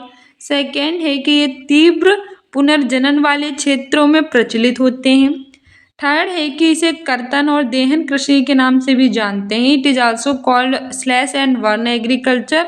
तो करेक्ट स्टेटमेंट चुनना है। फर्स्ट है कि ए और बी सही है, सेकेंड है कि बी और सी सही है, थर्ड है कि ए और सी सही है, फोर्थ है कि ए बी सी सभी ऑप्शन सही हैं। सी आंसर हो जाएगा ऑप्शन डी, कि इसमें ए बी सी सही ऑप्शन सभी हैं। व्याख्या भी है कि स्थानांतरित कृषि के संदर्भ में निम्न कथन सही हैं कि ये भारी वर्षा वाले क्षेत्र होते हैं। ये क्षेत्र कैसे होते हैं? भारी वर्षा वाले। ये तीव्र पुनर्जनन क्षमता वाले क्षेत्रों में क्षेत्र प्रचलित होते हैं। ये कृषि प्रणाली को कर्तन और देहन कृषि के नाम से भी जाना जाता है। यह कृषि अमेजन बेसिन के सघन न क्षेत्रों, उष्णकटिबंधीय अफ्रीका, दक्षिण पूर्व एशिया और पूर्वोत्तर भारत में है प्रचलित। ये कहाँ प्रचलित है? ये हमारे हैं सघन न क्षेत्रों, उष्णकटिबंधीय अफ्रीका, दक्षिण पूर्व एशिया और पूर्वोत्तर भारत में बहुत ज़्यादा प्रचलित हैं। ठीक है, हमारा नेक्स्ट क्वेश्चन है कि अगर आप कक्षा में प्रेरी और बेल्ट पर परिचर्चा कर रहे हैं तो विश्व मानचित्र पर किस क्षेत्र को अंकित करेंगे। यानी कि अगर आप क्लासरूम में प्रेरी पर और बेल्ट पर कर रहे हैं परिचर्चा तो आप विश्व मानचित्र पर कौन सा क्षेत्र अंकित करेंगे। फर्स्ट है कि संयुक्त राज्य अमेरिका और दक्षिण अमेरिका, यानी कि हमें बताना है कि प्रेरी और बेल्ट कहाँ है। सेकेंड है कि दक्षिण अमेरिका और कनाडा। ऑप्शन सी है अमेजन बेसिन, दक्षिण अफ्रीका। और फोर्थ है कनाडा और दक्षिण अफ्रीका। तो अगर हमें बताना है सही ऑप्शन हमारा डी ही हो जाएगा, कनाडा और दक्षिणी अफ्रीका। व्याख्या भी है कि अगर आप प्रेरी और बेल्ट पर परिचर्चा कर रहे हैं तो आप विश्व मानचित्र पर कनाडा को और दक्षिण अफ्रीका को अंकित करेंगे, क्योंकि ये शीतोष्ण कटिबंधीय घास के मैदानों के उदाहरण है। कौन सी घास के? शीतोष्ण कटिबंधीय घास के उदाहरण। यह 30 डिग्री से 45 डिग्री अक्षांशों के मध्यवर्ती भागों में पाए जाते हैं। उत्तरी गोलार्धों में स्थलीय विस्तार अधिक होने के कारण इस मैदानों का विस्तार कहीं कहीं 50 डिग्री उत्तरी अक्षांशों तक पाया जाता है। इन घास के मैदानों को हम संयुक्त राज्य अमेरिका व कनाडा में प्रेरी कहते हैं। संयुक्त राज्य अमेरिका और कनाडा में क्या कहते हैं? प्रेरी कहते हैं। अर्जेंटीना, उरुग्वे, ब्राजील में हम इसे पंपास कहते हैं। अर्जेंटीना, उरुग्वे और ब्राजील में पंपास। वहीं दक्षिण अफ्रीका में इसे हम बेल्ट कहते हैं। यूरोशिया में स्टेपिज कहते हैं और ऑस्ट्रेलिया में इन्हें हम डाउन्स कहते हैं। तो सभी इंपॉर्टेंट है, याद रखना कि हम इस घास के मैदान को संयुक्त राज्य अमेरिका और कनाडा में कहेंगे प्रेरी, अर्जेंटीना में कहेंगे उरुग्वे, ब्राजील में कहेंगे पंपास, दक्षिण अफ्रीका में कहेंगे बेल्ट, यूरेशिया में कहेंगे स्टेपिज और ऑस्ट्रेलिया में कहेंगे डाउन्स। नेक्स्ट है हमारा कि consider the following statement about stereotypes. Stereotype से काफ़ी क्वेश्चन आते हैं स्टेरियोटाइप से। तो रूढ़िबद्ध धारणाओं के संदर्भ में हमें निम्नलिखित वाक्यों पर ध्यान देना है। सबसे पहले कि स्टीरियोटाइप्स होता क्या है? अगर हमें एक धारणा बहुत समय पहले से चली आ रही है, उस धारणा को ही आगे ले जाना हमारी रूढ़िबद्ध धारणाएं कहलाती हैं, याद रखना। जैसे कि लड़कियां घर में खाना बनाती हैं, ये मानसिकता हमेशा से ही लोगों की रही है, तो इसको ही आगे लेकर जाना कि लड़कियां तो खाना बनाएंगी, वो बाहर का काम नहीं कर सकती, तो वो रूढ़िबद्ध धारणाएं कहलाएंगी। वहीं लड़के जो होते हैं वो बाहर का काम करते हैं, अगर उन्होंने घर पर खाना बना लिया तो उस रूढ़िबद्ध धारणाओं को तोड़ना हो जाएगा, इसलिए इसको हम आगे नहीं ले जा सकते। तो हमारा एक ही काम है कि रूढ़िबद्ध धारणाओं को आगे ले जाना, जैसे लड़कियां खाना ही बनाएंगे और लड़के बाहर का ही काम करेंगे, ठीक है। तो वही होती है रूढ़िबद्ध धारणा, स्टीरियोटाइप्स को याद रखना। चलिए पहला ऑप्शन है कि रूढ़िबद्ध धारणाएं हमें प्रत्येक व्यक्ति को अनोखे और अलग व्यक्ति जिसके पास खास गुण और क्षमताएं होती हैं उनको देखने से रोकती हैं। बिल्कुल सही बात है। जैसे मैंने अभी आपको बताया कि रूढ़िबद्ध धारणाएं क्या कहती हैं कि कुछ व्यक्तियों के अंदर प्रतिभाएं होती है, जैसे कि कुछ लड़कियां काम में इतनी अच्छी होती हैं कि बाहर जाके वो सारा ऑफिस का काम कर सकती हैं। अलग अलग उनके अंदर क्षमताएं होती हैं, गुण होते हैं, जैसे वो कपड़े अच्छे सिल सकती है, बहुत प्यारे प्यारे काम कर सकती हैं वो, ठीक है, मास्टर शेफ बन सकती हैं। और इसके अतिरिक्त कई सारे उनके अंदर गुण होते हैं, वो बाइक अच्छी चला लेती हैं। अगर इन सभी धारणाओं को जो रूढ़िबद्ध धारणाएं होती है वो करने से रोकती हैं, वो कहती है तुम्हारा काम है घर में खाना बनाना, तुम ये सारे काम नहीं कर सकती। तो ये खास गुण और क्षमताओं को रोकती हैं देखने से। वही लड़कों के साथ भी यही होता है। कुछ लड़के होते हैं बहुत अच्छे कपड़े सिल लेते हैं, या फिर कुछ लड़के होते हैं खाना बहुत अच्छा बना लेते हैं, पर रूढ़िबद्ध धारणाएं उन्हें ऐसा करने से रोकती है कि तुम नृत्य नहीं कर सकते, डांस नहीं कर सकते, क्योंकि तुम तो लड़के हो, ठीक है, तुम रो नहीं सकते। तो पहला ऑप्शन सही है। सेकेंड है कि रूढ़िबद्ध धारणाएं बड़ी संख्या में लोगों को एक ही प्रकार के खांचे में जड़ देती हैं। ये भी बिल्कुल सही बात है। ये बहुत समय से एक खांचा चला आ रहा है लड़का और लड़कियों के लिए, तो उसमें ही उसको जड़ देना ही रूढ़िबद्ध धारणाओं का काम होता है। थर्ड है कि रूढ़िबद्ध धारणाओं का हम सब पर प्रभाव पड़ता है, क्योंकि इसके चलते उन कामों को करने का मौका मिलता है जिनमें हम अच्छे हैं। गलत। ये अगर ऐसी बात होती कि हमें वह काम करने को मिलते हैं जिनमें हम अच्छे हैं, तो रूढ़िबद्ध धारणाएं अच्छी होती ना, बुरी कैसे हो जाती। लेकिन रूढ़िबद्ध धारणा स्टीरियोटाइप्स बहुत ही गलत काम होता है, और ये गलत धारणा है, इसीलिए ये वाला ऑप्शन बिल्कुल गलत है। रूढ़िबद्ध धारणा हमें वो काम करने से रोकती है जिनमें हम अच्छे हैं, कि हमें करने का मौका देती है।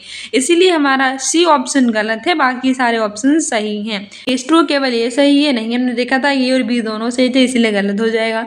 सेकेंड है कि only A and B are true, a और बी दोनों सही है, ये बिल्कुल सही बात है। हमारे ए वाला और बी वाला ऑप्शन बिल्कुल सही था, क्योंकि सी वाला ऑप्शन हमारा गलत था। इसीलिए हमारी व्याख्या भी कह रही है कि रूढ़िवाद एक प्रकार की विचारधारा है जो किसी चीज़ के बारे में पुराने समय से चली आ रहे तथ्य और सिद्धांतों में विश्वास करती है और उसी को स्वीकार करती है। बिल्कुल सही बात है कि रूढ़िवाद एक धारा की क्या होती है, एक प्रकार की विचारधारा जो कि हमारे बहुत समय से चले आ रहे तथ्यों और सिद्धांतों पर ही विश्वास करती है। वो आज के परिवर्तन को स्वीकार नहीं करना चाहती है, यानी कि आज जो भी चेंजेस हुए हैं वो उसे एक्सेप्ट नहीं करना चाहती है।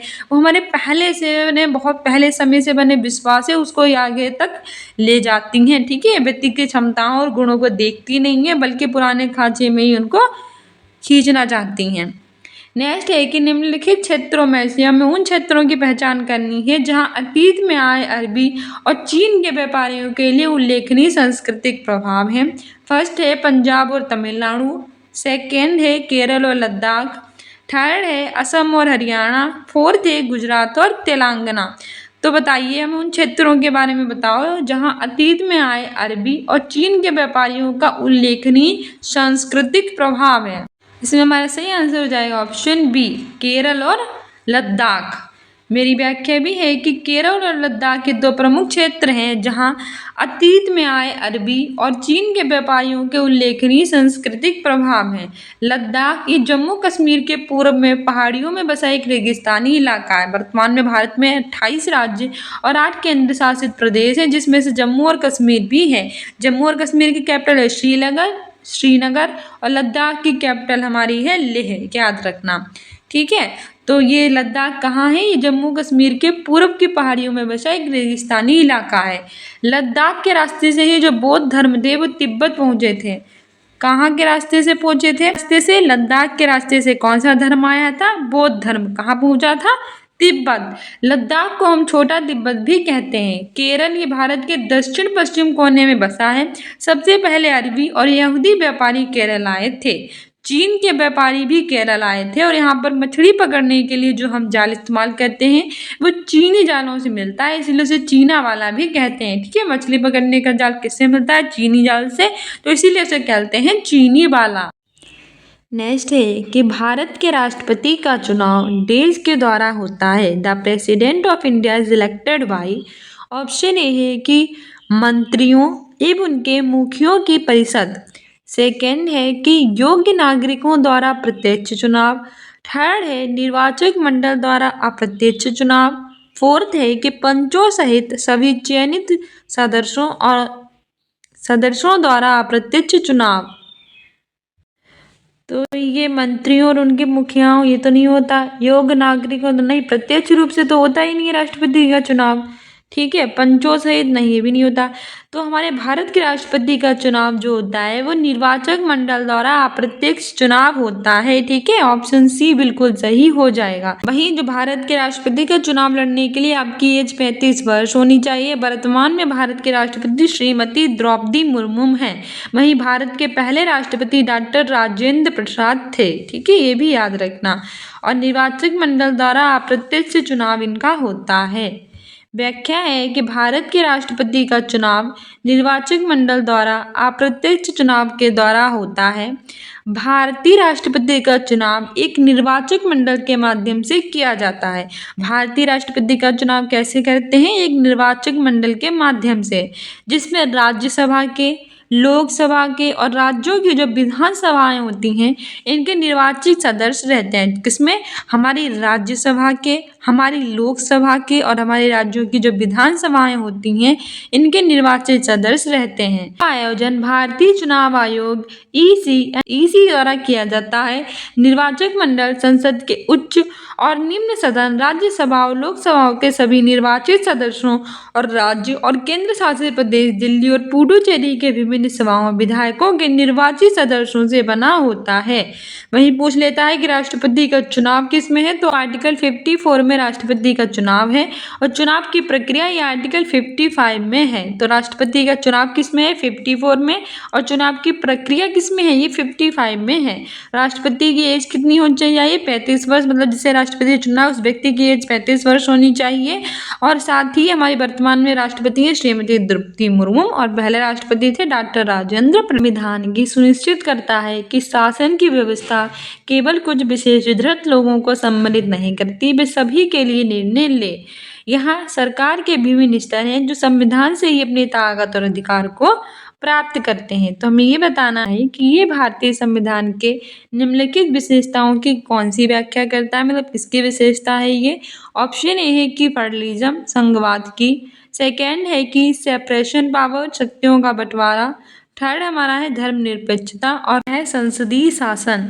तो सही आंसर हो जाएगा ऑप्शन ए, ये संघवाद की विशेषता है कि हमारा संविधान ये सुनिश्चित करता है कि शासन की व्यवस्था केवल कुछ विशेषाधिकृत लोगों को सम्मिलित नहीं करती, जो सभी के लिए निर्णय ले।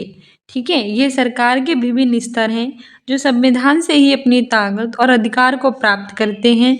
ये हमारे भारतीय संविधान के संघवाद की विशेषता को प्रकट करते हैं। संघवाद मूल रूप से एक दीर्घ सरकारी प्रणाली होती है जिसमें एक केंद्र और कई सारे राज्य होते हैं शामिल। संघवाद संविधान की मूल संरचना के स्तंभों में से एक होता है, जैसा कि सर्वोच्च न्यायालय ने एस.आर. बोम्बई बनाम भारत संघ मामले में दोहराया था कि राज्य संघ के महज उपांग नहीं है। संघ को ये सुनिश्चित करना चाहिए कि राज्यों की शक्तियों को कुचला नहीं जाएगा। ठीक है, वहीं संघीय सिद्धांतकार केसी वेयर के अनुसार भारतीय संविधान के प्रकृति अर्ध संघीय है। किसके अनुसार? केसी वेयर के अनुसार भारतीय संविधान की प्रकृति कैसी है? अर्ध संघीय है। नेक्स्ट है हमारा क्वेश्चन कि इनमें से कौन सी स्थिति भारत के एक शहर में आए प्रवासी मजदूर की अवस्था को सबसे करीब से दर्शाती है? फर्स्ट है कि बाबू शहर के मुख्य बाजार में एक पक्का दुकान का मालिक है जिससे उसे पूरे वर्ष आय मिलती है। यानी कि हमें वह अवस्था दर्शानी है जब एक प्रवासी मजदूर है वो आता है शहर से। ठीक है, तो पहला तो है कि बाबू शहर के मुख्य बाजार में एक पक्का दुकान का मालिक है जिससे उसे पूरे वर्ष यानी पूरे साल उसे आय मिल रही है और वह मुख्य बाजार में पक्का दुकान का मालिक है, ये तो नहीं दर्शा रही है। सेकंड है कि राजन एक ठेले पर दिन में सामान बेचता है और रात होने पर उसी में सो जाता है। देखो, जब राजन है ये बेचारा एक ठेले पर बेचता है सामान और रात होने पर उसी में सो जाता है, तो पक्का ये प्रवासी ही है क्योंकि इसके पास अपना घर नहीं है, ये बाहर से आया हुआ है और ये यहाँ आकर बेचता है सामान, दिन में बेचता है उसी ठेले पर, रात में वो सो जाता है, तो यही हो जाएगा। जबकि जॉय एक नए शॉपिंग मॉल में ब्रांडेड कपड़ों पर शोरूम खोलता है, ये तो नहीं है क्योंकि अगर वो इतना सारा पैसा कमा रहा तो बाहर से तो नहीं आया। फोर्थ है कि बीड़ा एक अनधिक बस्ती में एक दंत चिकित्सालय चलाती है, ये भी नहीं है, तुम्हारा ऑप्शन बी ही सही है। व्याख्या है कि राजन जो है वो एक ठेले पर दिन में सामान बेचता है और रात होने पर उसी में सो जाता है। ये स्थिति भारत के एक शहर में आए जो प्रवासी मजदूर की अवस्था है उसको बहुत करीब से दर्शाती हैं। अपने मूल निवास स्थान से दूर आंतरिक अथवा अंतर्राष्ट्रीय सीमाओं के पार लोगों की आवाजाही को प्रवासन कहते हैं। क्या होता है? जो अपना मूल निवास होता है स्थान उससे छोड़कर कहीं दूर बाहर या कहीं मतलब राष्ट्रीय अंतर्राष्ट्रीय कहीं भी चले जाना उसे कहते हैं प्रवासन। अंतर्राष्ट्रीय प्रवासी श्रमिक अधिनियम 1979 में प्रवासी श्रमिकों को नियुक्त करने वाले सभी प्रतिष्ठानों का पंजीकृत होना अनिवार्य किया गया है। नेक्स्ट हमें दादन व्यवस्था के बारे में हमें ऑप्शंस दिए गए हैं, बताना है कि कौन सा विकल्प सही है। किसकी व्यवस्था के बारे में? दादन व्यवस्था के बारे में। फर्स्ट है कि यह व्यवस्था भारत के बड़े उद्योगों में प्रचलित थी। मतलब अगर दादन व्यवस्था की बात करें तो ये कहाँ प्रचलित थी? भारत के बड़े उद्योगों में। सेकेंड है कि इसमें व्यापारी कच्चा माल देता था, उसे तैयार माल प्राप्त करता था। सेकेंड क्या है कि इसमें व्यापारी कैसा माल दे देता? कच्चा माल दे देता, प्राप्त कैसा करता था? उससे तैयार माल। थर्ड है कि इसमें बुनकर अधिकतर अपने घर और कार्यशाला में कार्य करते थे। इसमें क्या, जो बुनकर थे वो ज़्यादातर कहाँ करते थे? अपने घर या कार्यशाला में कार्य। तो हमें सही विकल्प चुनना है। फर्स्ट है कि केवल बी सही है, सेकंड है कि और बी सही है, थर्ड है कि बी और सी सही है, फोर्थ है कि सभी ऑप्शन सही हैं। सी हो जाएगा कि both B and C are true, कि इसमें बी और सी ऑप्शन हमारे सही हैं। ठीक है, व्याख्या भी है कि दादन व्यवस्था में बुनकरों और व्यापारियों के बीच एक तत्समय संबंध स्थापित होता है जिसमें व्यापारी कच्चा माल देता है और उसे तैयार माल प्राप्त करता है। दादन व्यवस्था में क्या होता है? इसमें जो बुनकर होते हैं और जो व्यापारी होते हैं इनके बीच में एक तत्समय संबंध होता है स्थापित। इसमें व्यापारी कैसा माल देता है? कच्चा, और प्राप्त करता है उससे तैयार माल। इस दादन व्यवस्था भारत के अधिकांश क्षेत्रों में बुनाई उद्योगों में प्रचलित है। दादन व्यवस्था कहाँ प्रचलित है? भारत के अधिकांश क्षेत्रों में बुनाई उद्योगों में। इसमें बुनकर अधिकतर अपने घर में या कार्यशाला में कार्य करते हैं। कहाँ करते हैं बुनकर? अधिकतर अपने घर में या फिर कार्यशाला में वर्क को करते हैं। इसलिए बी और सी ऑप्शन सही है। नेक्स्ट है कि एक विरोध प्रदर्शन के दौरान पुलिस द्वारा हेक्टर पीटरसन की हत्या की घटना किस ऐतिहासिक संघर्ष से जुड़ी है? एक विरोध प्रदर्शन हुआ था जिसमें पुलिस के द्वारा हेक्टर पीटरसन की हत्या हुई थी, तो कौन से संघर्ष से जुड़ी है? फर्स्ट है कि अमेरिका में हुआ था रंगभेद के खिलाफ संघर्ष, सेकेंड है कि नेपाल में हुआ था राजतंत्र के खिलाफ संघर्ष, थर्ड है कि दक्षिण अफ्रीका में हुआ था रंगभेद नीति के खिलाफ संघर्ष, और फोर्थ है कि अल्जीरिया में हुआ था उपनिवेशवाद के खिलाफ संघर्ष। उससे आंसर ऑप्शन सी ही हो जाएगा। ठीक है, दक्षिण अफ्रीका में हुआ था रंगभेद नीति के खिलाफ संघर्ष।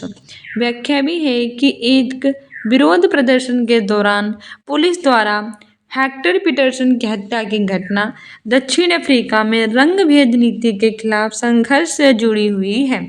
रंगभेद प्रणाली ने लोगों को उनकी त्वचा के रंग के आधार पर विभाजित करने का कार्य किया था। इसी रंगभेद प्रणाली के कारण ही आश्वेत लोगों को मतदान के अधिकार से रखा गया था वंचित। किसमें? एक विरोध प्रदर्शन के द्वारा जो पुलिस थे उन्होंने हेक्टर पीटरसन की हत्या कर दी थी और ये घटना दक्षिण अफ्रीका में रंगभेद नीति के खिलाफ संघर्ष से हुई है, जुड़ी हुई थी। मतलब वहाँ हुआ था ये कांड। हुआ क्या था कि रंगभेद प्रणाली ने लोगों को उनकी त्वचा के रंग के आधार पर, मतलब गोरे हैं कि काले हैं, इस आधार पर अलग करने का कार्य किया था। और इसी रंगभेद प्रणाली में आश्वेत लोगों को, यानी कि वे लोग जो सफ़ेद नहीं थे, आश्वेत थे, काले लोग थे, उन्हें मतदान के अधिकार से रखा गया था वंचित, यानी कि वो मतदान नहीं कर सकते थे, वोट नहीं डाल सकते थे। रंगभेद व्यवस्था ने उपनिवेशवाद और जातिवाद के चरम को दर्शाया, यानी इसमें ये बताया गया है कि उपनिवेशवाद और जातिवाद कितना ज़्यादा है। रंगभेद के खिलाफ लंबे संघर्ष के बाद 1994 में दक्षिण अफ्रीका ने आखिरकार स्वतंत्रता को प्राप्त कर लिया और नए संविधान का निर्माण कर रंगभेद पर क्या लगा दिया? प्रतिबंध। दक्षिण अफ्रीका ने कब स्वतंत्रता प्राप्त की? 1994 में। फिर क्या किया इन्होंने? रंगभेद पर प्रतिबंध लगा दिया, ठीक है, संविधान का निर्माण करके। और इस नए निर्मित संविधान में सभी को अधिकार दिए गए समानता के, गोरे काले सभी लोग कैसे हैं? समान हैं। ठीक है, किसी भी रंग जाति के आधार पर, धर्म के आधार पर किसी के साथ भेदभाव नहीं करना चाहिए।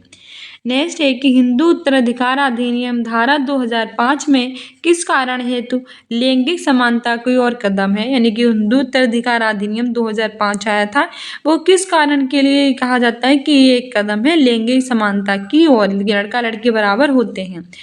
फर्स्ट है कि ये बेटियों को विवाह के बाद भी पैतृक कुल नाम रखने का अधिकार देते हैं, यानी कि लड़कियां अपने घर का कुल नाम रख सकती हैं विवाह के बाद भी।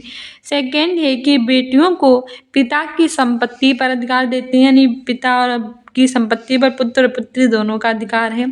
थर्ड है कि ये सबसे बड़ी संतान लड़का या लड़की को पिता का उत्तराधिकारी मानते हैं, यानी कि सबसे बड़ा लड़का लड़की जो भी होगी वो होगी पिता का उत्तराधिकारी।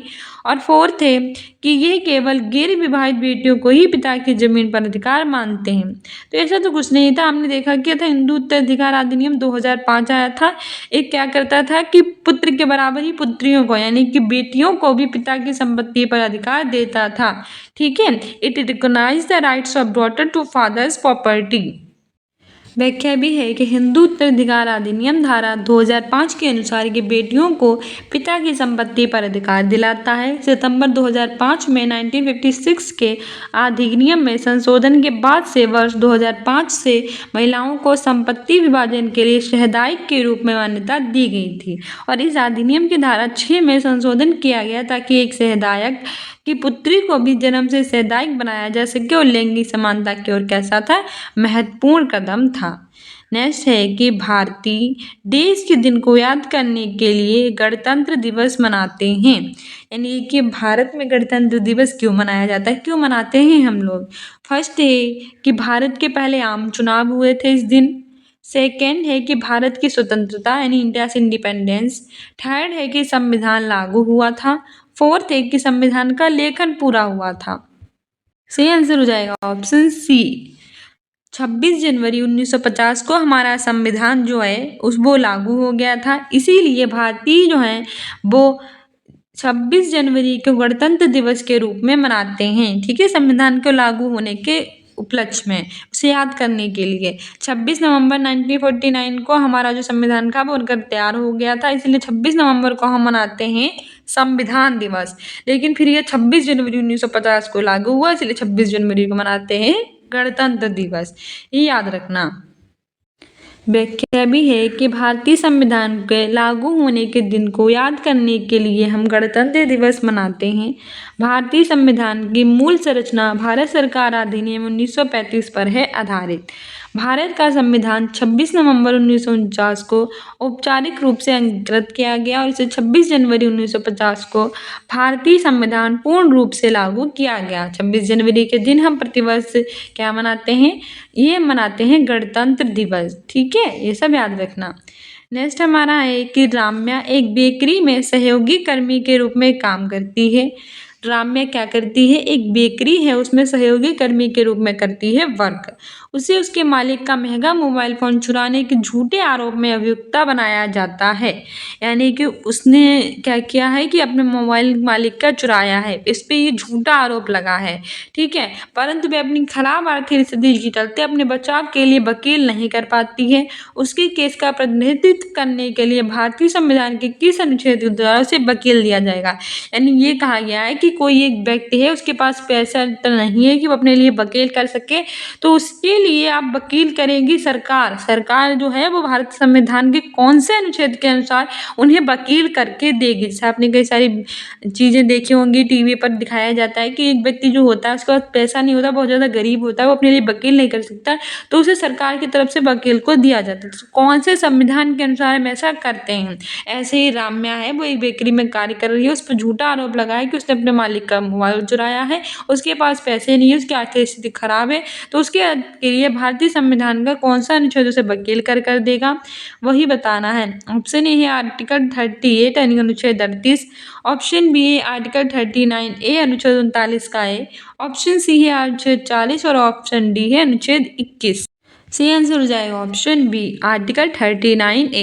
अनुच्छेद 39A के तहत हमें क्या करना होगा? हमें एक वकील करके देना होगा। किसी की अगर आर्थिक स्थिति खराब है तो और वो अपने लिए वकील नहीं कर पा रहा है, तो सरकार का दायित्व है कि उसे वकील कर दे आर्टिकल 39A के तहत।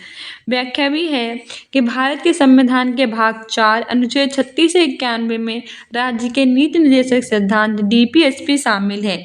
DPSP यानी कि directive principle of state policy, राज्य के नीति निर्देशक तत्व किसमें है? हमारे भाग 4 में है। कब से कहाँ तक है? आर्टिकल 36 से लेकर 91 तक है। ठीक है, 42वें संविधान संशोधन 1976 के द्वारा अनुच्छेद 29A में कहा गया है कि राज्य गरीबों को निःशुल्क कानूनी सहायता प्रदान करेगा। 42वां संविधान संशोधन हुआ 1936 में और इसमें आर्टिकल 39A जोड़ा गया और उसमें कहा गया कि जो गरीब लोग हैं उन्हें निःशुल्क यानी बिना पैसे के कानूनी सहायता प्रदान की जाएगी। ठीक है, और इस प्रश्न में भी राम्या के ऊपर जो आरोप लगा है उसके लिए उसे वकील प्रदान किया जाएगा 39A के तहत। नेक्स्ट है कि हमें अभिकथन ए और कारण आर को पढ़ना है, सही विकल्प का चयन करना है। फर्स्ट है कि ऊपरी न्यायालय के फैसले नीचे के सारे न्यायालयों को मान्य होते हैं, यानी कि हमारी जो जितने भी डिसीजन ऊपरी न्यायालय द्वारा लिए जाते हैं वो सारे डिसीजन नीचे वाली न्यायालय मानती है। सेकेंड है कि भारत के पास एकीकृत न्यायिक व्यवस्था है। ये और दोनों सही है और सही व्याख्या है। सेकेंड है सही तो है पर व्याख्या सही नहीं है। थर्ड है ये सही है लेकिन आर गलत। फोर्थ है कि ये गलत है परंतु आर सही। तो इसमें हमारा ऑप्शन ए ही सही हो जाएगा। Both A and r true and r is a correct explanation of a, यानी कि और दोनों सही है और व्याख्या भी बिल्कुल सही है। व्याख्या भी है कि जो ऊपरी न्यायालय हैं उनके जो भी फैसले होते हैं वो नीचे की सारी न्यायालयों को मानने पड़ते हैं, यानी कि जो सुप्रीम कोर्ट जितना भी फैसला लेती है वो हाई कोर्ट्स जो होती हैं वो मानती हैं। ठीक है, भारत का सर्वोच्च न्यायालय न्यायिक समीक्षा की शक्ति के साथ देश का शीर्ष न्यायालय, यानी कि कोई हाई कोर्ट में नहीं ले जाया जा सकता, जबकि हाई कोर्ट के फैसले को सुप्रीम कोर्ट में ले जाया जा सकता है। इसीलिए हमारी सबसे बड़ी कौन सी संस्था हुई है? सर्वोच्च न्यायालय हुई। ठीक है, भारत एक संघीय राज्य और उसकी एकल और एकीकृत न्यायिक प्रणाली है जिसकी त्रिस्तरीय संरचना है, अर्थात सर्वोच्च न्यायालय, उच्च न्यायालय और अधीनस्थ न्यायालय। ठीक है, यानी कि हमारी सबसे बड़ी कौन सी होती है? सर्वोच्च न्यायालय ही होती है। और सर्वोच्च न्यायालय के बाद हमारा उच्च न्यायालय होता है और उसके बाद अधीनस्थ न्यायालय। ठीक है, सर्वोच्च न्यायालय से नीचे कौन सा होता है? हाई कोर्ट्स होती है और उसके नीचे अधीनस्थ न्यायालय होता है। नेक्स्ट हमारा है कि कथन ए और बी को पढ़ना है और हमें सही विचार करने हैं। फर्स्ट कथन है कि तवा ये मत्स्य संघ का गठन और बांध के निर्माण के खिलाफ हुआ था। सेकेंड है कि तवा ये मत्स्य संघ का गठन मध्य प्रदेश के जंगल निवासियों के जीवन निर्वाह के लिए बांध पर मछलियां पकड़ने के काम को जारी रखने के अधिकार की रक्षा के लिए हुआ था।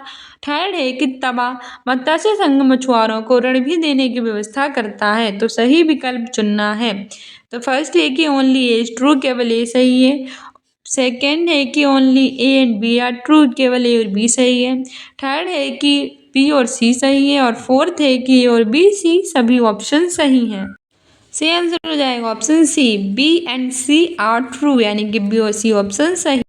व्याख्या है कि 1996 ईस्वी में मध्य प्रदेश सरकार ने यह तय किया कि तवा बांध के जलाशय से मछली पकड़ने का अधिकार यहाँ से विस्थापितों को ही दिया जाएगा।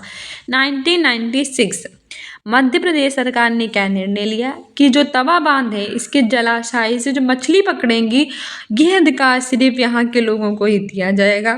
तत्कालीन सरकार ने तवा मत्स्य संघ को बांध में मछली पकड़ने के लिए 5 वर्ष का पट्टा यानी कि लीज देना एक्सेप्ट किया और 2 जनवरी 1997 को तवा क्षेत्र के 33 गांव के लोगों के लिए नया साल सही अर्थों में प्रारंभ हुआ और तवा संघीय मछुआरों को ऋण देने की व्यवस्था भी करता है, इसलिए बी और सी ऑप्शन सही है। नेक्स्ट है कि जनजातीय भाषाओं के बारे में हमें कथन पढ़ना है। किसकी जनजातीय भाषाओं के बारे में, ठीक है। फर्स्ट है कि संथाली भाषा का अपना बड़ी मात्रा में प्रकाशन होता है जिनमें इंटरनेट पर पत्रिकाएं भी शामिल हैं। किसका? संथाली भाषा जो होती है उसका बहुत ज़्यादा मात्रा में होता है प्रकाशन, जिसमें इंटरनेट पर क्या होती है, पत्रिकाएं होती हैं शामिल। सेकेंड है कि जनजातीय भाषाएं संस्कृत से होती हैं बिल्कुल अलग और संभवतः उतनी ही पुरानी है जितनी संस्कृत है। तो हमें चूज द करेक्ट ऑप्शन, सही विकल्प चुनना है। फर्स्ट है कि ओनली इज ट्रू, ए सही है। सेकेंड है बी इज ट्रू, बी सही है। थर्ड है कि ये बी आर ट्रू, ए और बी सही है। फोर्थ है ना तो ए सही है और ना ही बी सही है। सी आंसर हो जाएगा c, both A and B are true, यानी कि ए और बी दोनों ऑप्शन सही हैं।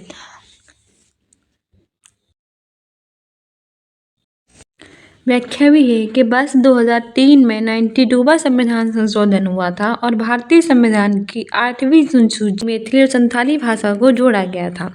8वीं अनुसूची में इसे शामिल करने का अर्थ था कि भारत सरकार द्वारा विकास के लिए प्रतिबद्ध है और संथाली भाषा का इंटरनेट की पत्रिकाओं में 2011 की जनगणना के अनुसार देश में सबसे ज़्यादा ये भाषा जो है वो बोली जाती है। हमें स्तंभ का मिलान करना है। कॉलम एक्स है, कॉलम वाई है। सामाजिक विज्ञान अधिगम के तरीके हैं, विवेचन अर्थ है, ठीक है। इसमें है व्यवहारवादी, रचनावादी, बहुविषयक उपागम, अंतर विषय उपागम, समकालिक ज्ञान में सहायता करना, सीमित कौशल और तथ्यों का संचय, विषय हमेशा स्वतंत्र होते हैं और अधिगमकर्ता केंद्रित और प्रासंगिक। सही विकल्प का चयन करना है। सही आंसर हो जाएगा ऑप्शन बी, यानी कि फर्स्ट का सेकंड जो व्यवहारवादी है इसका मतलब है सीमित कौशल और तथ्यों का संचय। व्यवहारवादी मतलब सीमित कौशल और तथ्यों का संचय। सेकंड का फोर्थ यानी रचनावादी, ये अधिगमकर्ता केंद्रित और प्रासंगिक। कैसा होता है रचनावादी? अधिगमकर्ता केंद्रित और प्रासंगिक। थर्ड का थर्ड यानी बहुविषयक उपागम, इसमें विषय कैसे होते हैं? विषय होते हैं हमेशा स्वतंत्र। और फोर्थ का वन यानी अंतर विषय उपागम, ये समाकलित ज्ञान में सहायता करना। व्यवहारवादी ये सीमित कौशल और तथ्यों का संचय। रचनावादी ये अधिगमकर्ता केंद्रित और प्रासंगिक। बहुविषय उपागम ये विषय हमेशा होते हैं स्वतंत्र। और अंतर विषय उपागम मतलब समकालीन ज्ञान में क्या करना? सहायता करना। व्याख्या भी है कि व्यवहारवादी यानी कि सीमित कौशल और तथ्यों का क्या करना? संचय। रचनावादी यानी अधिगमकर्ता केंद्रित और प्रासंगिक। बहुविषयक यानी कि विषय होते हैं स्वतंत्र। और अंतः विषयक यानी कि समकलित ज्ञान में क्या करना? सहायता करना। नेक्स्ट है कि कौन सा शब्द इतिहास में पुरा स्थल की सही व्याख्या को प्रस्तुत करता है, यानी पुरा स्थल की सही व्याख्या है कौन सा इतिहास में शब्द? फर्स्ट है कि वे स्थान जहाँ पत्थर के जो औजार हैं उनका निर्माण किया जाता है। सेकेंड है कि वह स्थान जहाँ औजार, बर्तन और इमारतों जैसी वस्तुओं के अवशेष मिले होते हैं। थर्ड है कि वे स्थान जहाँ आखेटक खाक संग्रह रहते हों। और फोर्थ है कि वे स्थान जहाँ प्राचीन इंजीनियरिंग कार्य के अवशेष मिले हों। सही आंसर हो जाएगा ऑप्शन बी कि वे स्थान जहाँ औजार, बर्तन और इमारतों जैसी वस्तुओं के अवशेष मिले हों, ठीक है। ऑप्शन बी सही हो जाएगा। व्याख्या भी है कि वह स्थान जहाँ औजार, बर्तन और इमारतों जैसी वस्तुओं के अवशेष मिले हों, यह तथ्य इतिहास में पुरा स्थल की सही व्याख्या को प्रस्तुत करता है। हमारे प्राचीन भारतीय इतिहास की विशुद्ध सामग्री को समझने योग्य बनाने के लिए इतिहासकारों ने इसे 3 भागों में बांटा है। पहला है प्रागैतिहासिक काल, सेकेंड है आद्य ऐतिहासिक काल, थर्ड है हमारा ऐतिहासिक काल, ठीक है। प्रागैतिहासिक काल होता है जिसका इतिहास पूर्णतः हमारे पुरातात्विक साक्ष्यों से ज्ञात होता है और इसका कोई भी लिखित साक्ष्य उपलब्ध नहीं होता है। यानी सिर्फ पुरातात्विक साक्ष्यों से जिनके बारे में पता चले, लिखित साक्ष्य ना उपलब्ध हो, उसे कहते हैं प्रागैतिहासिक काल। नेक्स्ट है कि एक शिक्षिका अपने विद्यार्थियों के साथ अल्पसंख्यक समुदाय के जीवंत अनुभवों के बारे में चर्चा करना चाहती है तो कौन सी अति उपयुक्त शिक्षण रणनीति होगी। फर्स्ट है कि अल्पसंख्यकों के लिए संवैधानिक प्रावधान है उन पर चार्ट बनाना। सेकेंड है कि अल्पसंख्यकों के रोजगार पर एनएस डाटा। थर्ड है एक फीचर फिल्म जिसमें एक अल्पसंख्यक किरदार हो। फोर्थ है कि अल्पसंख्यक प्रभुत्व वाले क्षेत्रों में लोगों की दैनिक गतिविधियों पर प्रस्तुतिकरण। तो सबसे अच्छा हमारा ऑप्शन डी ही हो जाएगा कि अल्पसंख्यक प्रभुत्व वाले क्षेत्र में लोगों की दैनिक गतिविधियों पर एक प्रस्तुतिकरण। व्याख्या भी कह रहा है कि अल्पसंख्यक प्रभुत्व वाले क्षेत्र में लोगों की दैनिक गतिविधियों पर एक प्रस्तुतिकरण एक अति उपयुक्त शिक्षण रणनीति होगी जिस पर एक शिक्षिका अपने विद्यार्थियों के साथ अल्पसंख्यक समुदाय के जीवंत अनुभवों के बारे में क्या करेगी, चर्चा। ये हमारे भारतीय संविधान के अल्पसंख्यक वर्गों के संबंध में चर्चा की गई है आर्टिकल 29 और 30 में।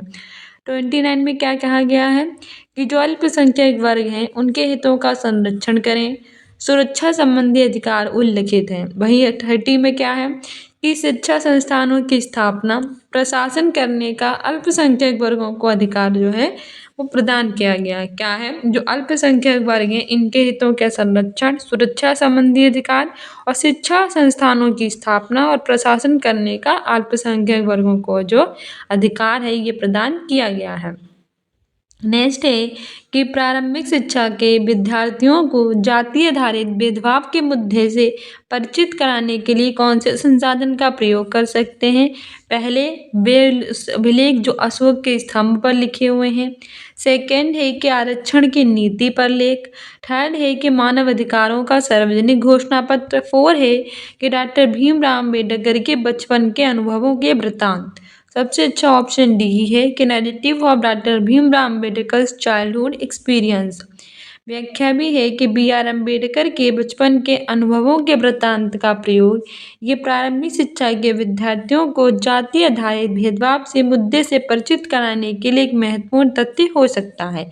अम्बेडकर ने जातिगत भेदभाव को दूर करने के लिए 1936 में एनिहिलेशन ऑफ कास्ट यानी जाति प्रथा का विनाश नामक पुस्तक लिखी थी। कब लिखी थी? 1936 में।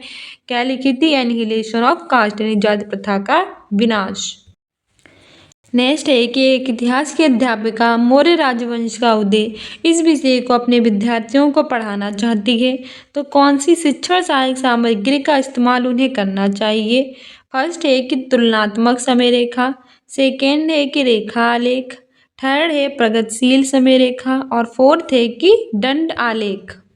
सी आंसर हो जाएगा ऑप्शन सी, प्रगतिशील समय रेखा। एक इतिहास की अध्यापिका अपने मौर्य राजवंश का उदय इस विषय को अपने विद्यार्थियों को पढ़ाना चाहती है तो ये प्रगतिशील समय रेखा शिक्षण सहायक सामग्री का इस्तेमाल क्या करना चाहिए, उन्हें करना चाहिए। ठीक है। व्याख्या भी है कि एक इतिहास की अध्यापिका मौर्य राजवंश का उदय इस विषय को विद्यार्थियों को पढ़ाना चाहती है, इसके लिए उसे प्रगतिशील समय रेखा शिक्षण सहायक सामग्री का उपयोग करना चाहिए। प्रगतिशील समय रेखा ये भारत के इतिहास की समय रेखा है जिसमें भारत और इसके पूर्ववर्ती राज्यों में महत्वपूर्ण कानूनी और क्षेत्रीय परिवर्तन और जो राजनीतिक घटनाएं होती हैं ये शामिल होती हैं। विविधता के बारे में पढ़ाने के लिए वृत्तचित्र प्रासंगिक है अगर शिक्षक इसका प्रयोग देश के लिए करता है। अगर मतलब विविधता पढ़ा रहे हैं तो वृत्तचित्र है प्रासंगिक। क्यों वृत्तचित्र इसका प्रयोग किसमें करें? फर्स्ट है कि एक अनजान भौगोलिक स्थान में जीवन में अनुभव उपलब्ध करने के लिए। सेकेंड है विद्यार्थियों के मनोरंजन के लिए। थर्ड है कि अन्य अपने जीवन में कैसे जीते हैं उन अजीब से तरीकों को दिखाने के लिए। फोर्थ है विज्ञान विधि की एकरसता को भंग करने के लिए। तो सबसे अच्छा ऑप्शन यही है कि अनजान भौगोलिक स्थान में जीवन के अनुभव को उपलब्ध कराने के लिए। व्याख्या है कि विविधता के बारे में पढ़ाने के लिए वृत्तचित्र प्रासंगिक है अगर शिक्षक इसका प्रयोग एक अनजान भौगोलिक स्थान में जीवन के अनुभव उपलब्ध कराने के लिए करता है। विविधता से आशय हुए होता है कि अलग अलग प्रकार के धर्म, बोली, भाषा अर्थात समाज जैसे भारत एक विविधतावादी राष्ट्र है अर्थात यहाँ विभिन्न प्रकार की बोलियां, भाषाएं और सभ्यताएं और अनेक धर्म और जातियां क्या करती हैं, मिलती हैं। नेक्स्ट है कि 7वीं कक्षा की सामाजिक विज्ञान की अध्यापिका अपने विद्यार्थियों को ग्राम पंचायत के दफ्तर के दौरे पर ले जाती है। इस शिक्षण विधि के फायदे हैं। फर्स्ट है कि विषय के बारे में प्रत्यक्ष जानकारी जुटाएं। सेकेंड है कि विषय के बारे में अतिरिक्त जानकारी देने का प्रभावी तरीका। थर्ड है कि स्कूली जीवन का सामुदायिक जीवन से संपर्क स्थापित करना। और ऑप्शन डी है कि घटनाओं और घटनाक्रम को दर्ज करने की रूपरेखा प्रदान करना। सही आंसर इसमें ऑप्शन बी हो जाएगा कि इसमें ए बी सी हमारे सही हैं।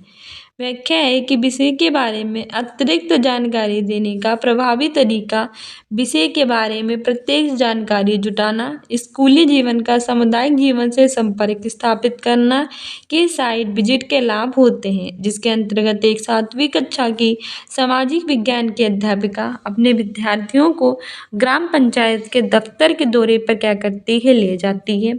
बच्चों को विषय के अतिरिक्त ज्ञान देने से उनके मौलिक और तार्किक चिंतन का भी विकास होता है। वहीं एनसीएफ 2005 के अनुसार बच्चों को बाहरी परिवेश से क्या करना चाहिए, हमें जोड़ कर रखना चाहिए। नेक्स्ट है कि निम्नलिखित में से कौन सी शिक्षण विधि जेंडर संवेदीकरण को पढ़ाने के लिए सबसे अच्छी है। फर्स्ट है परिचर्चा, सेकेंड है प्रदर्शन, थर्ड है व्याख्यान, फोर्थ है प्रश्न विधि। तो सबसे अच्छी है परिचर्चा, ऑप्शन ए सही हो जाएगा। व्याख्या है कि जेंडर संवेदीकरण को पढ़ाने के लिए सबसे अच्छा शिक्षण विधि क्या है, परिचर्चा। शिक्षा में जेंडर संवेदीकरण का मतलब होता है कि जो रूढ़िगत विचार हैं यानी पहले से समय से चले आ रहे बेकार विचार हैं, इनके ऊपर उठकर बालक और बालिका को एक समान दृष्टि से देखना, यानी लड़के और लड़कियां एक से होते हैं, जिसमें उनका शैक्षिक उपलब्धियों पर लिंग भेद के कारण प्रभाव ना पड़े, यानी कि हम भेदभाव ना करें और लड़का लड़कियों को एक से शिक्षा दे सकें। जेंडर संवेदीकरण में शिक्षा का महत्वपूर्ण योगदान होता है।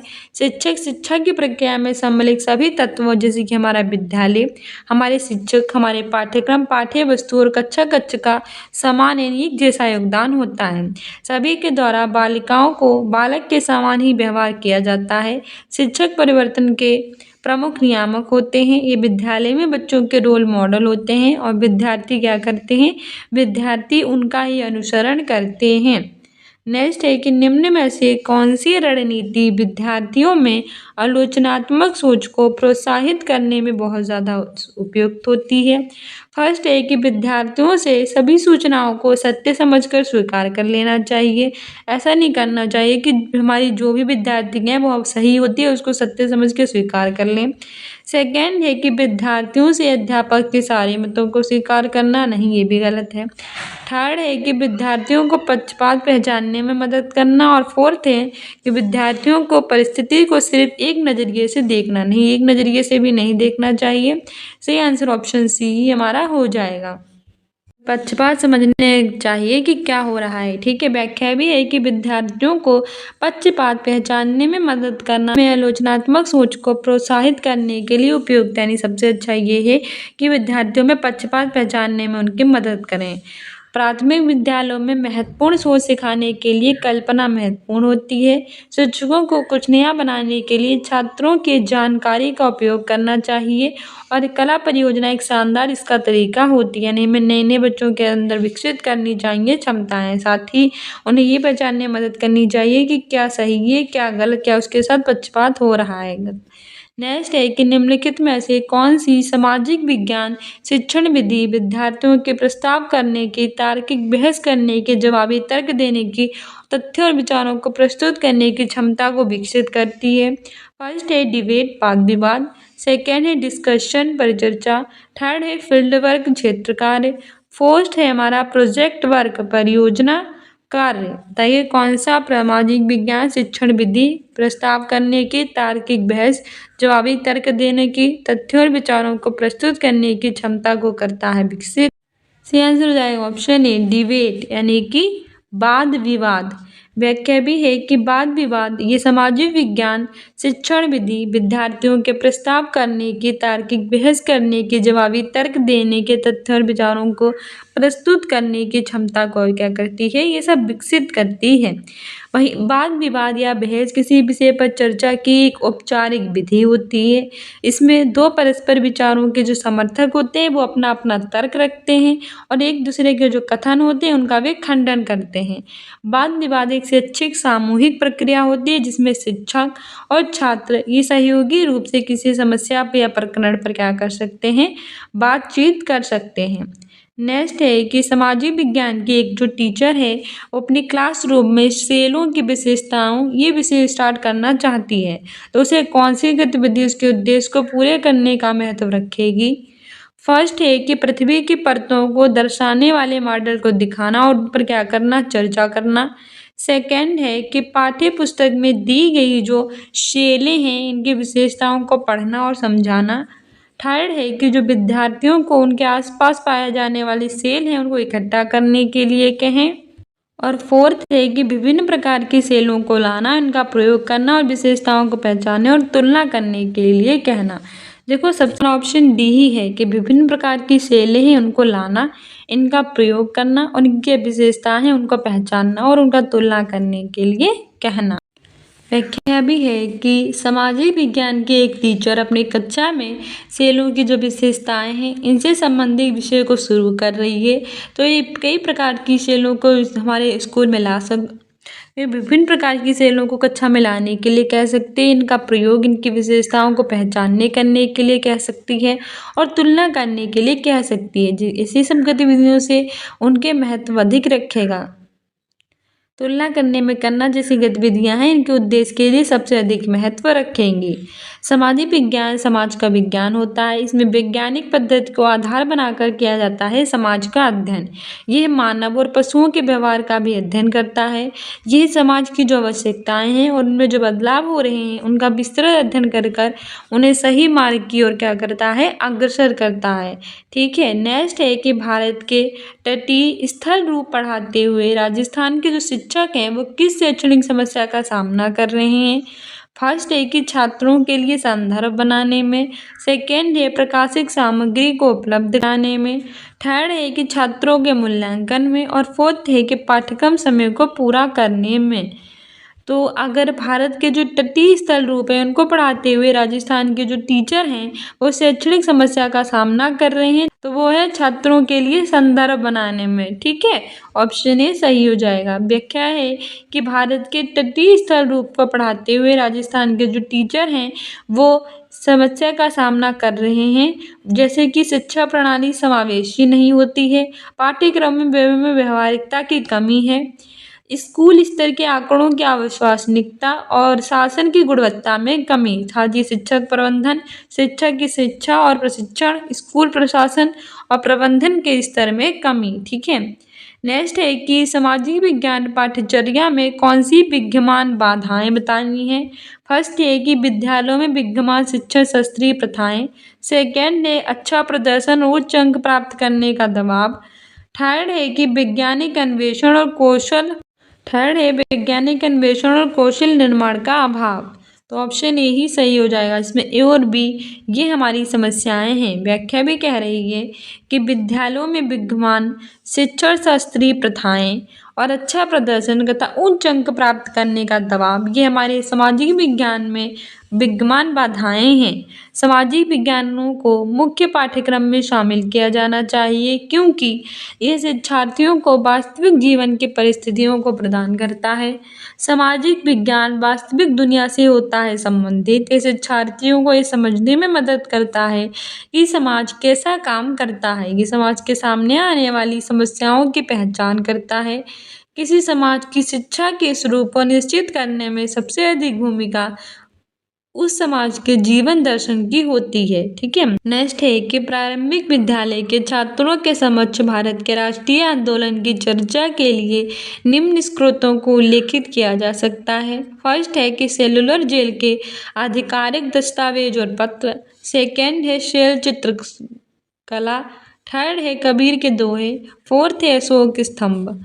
से आंसर ऑप्शन ई हो जाएगा, सेलुलर जेल के आधिकारिक दस्तावेज और पत्र। व्याख्या भी है कि प्रारंभिक विद्यालय के छात्रों के समक्ष भारत के राष्ट्रीय आंदोलन की चर्चा के लिए सेलुलर जेल के आधिकारिक दस्तावेजों और पत्रों को उल्लेखित किया जा सकता है, जबकि शैल चित्रकला, कबीर के दोहे, अशोक स्तंभ ये हमारे किससे संबंधित हैं? प्राचीन दस्तावेजों से।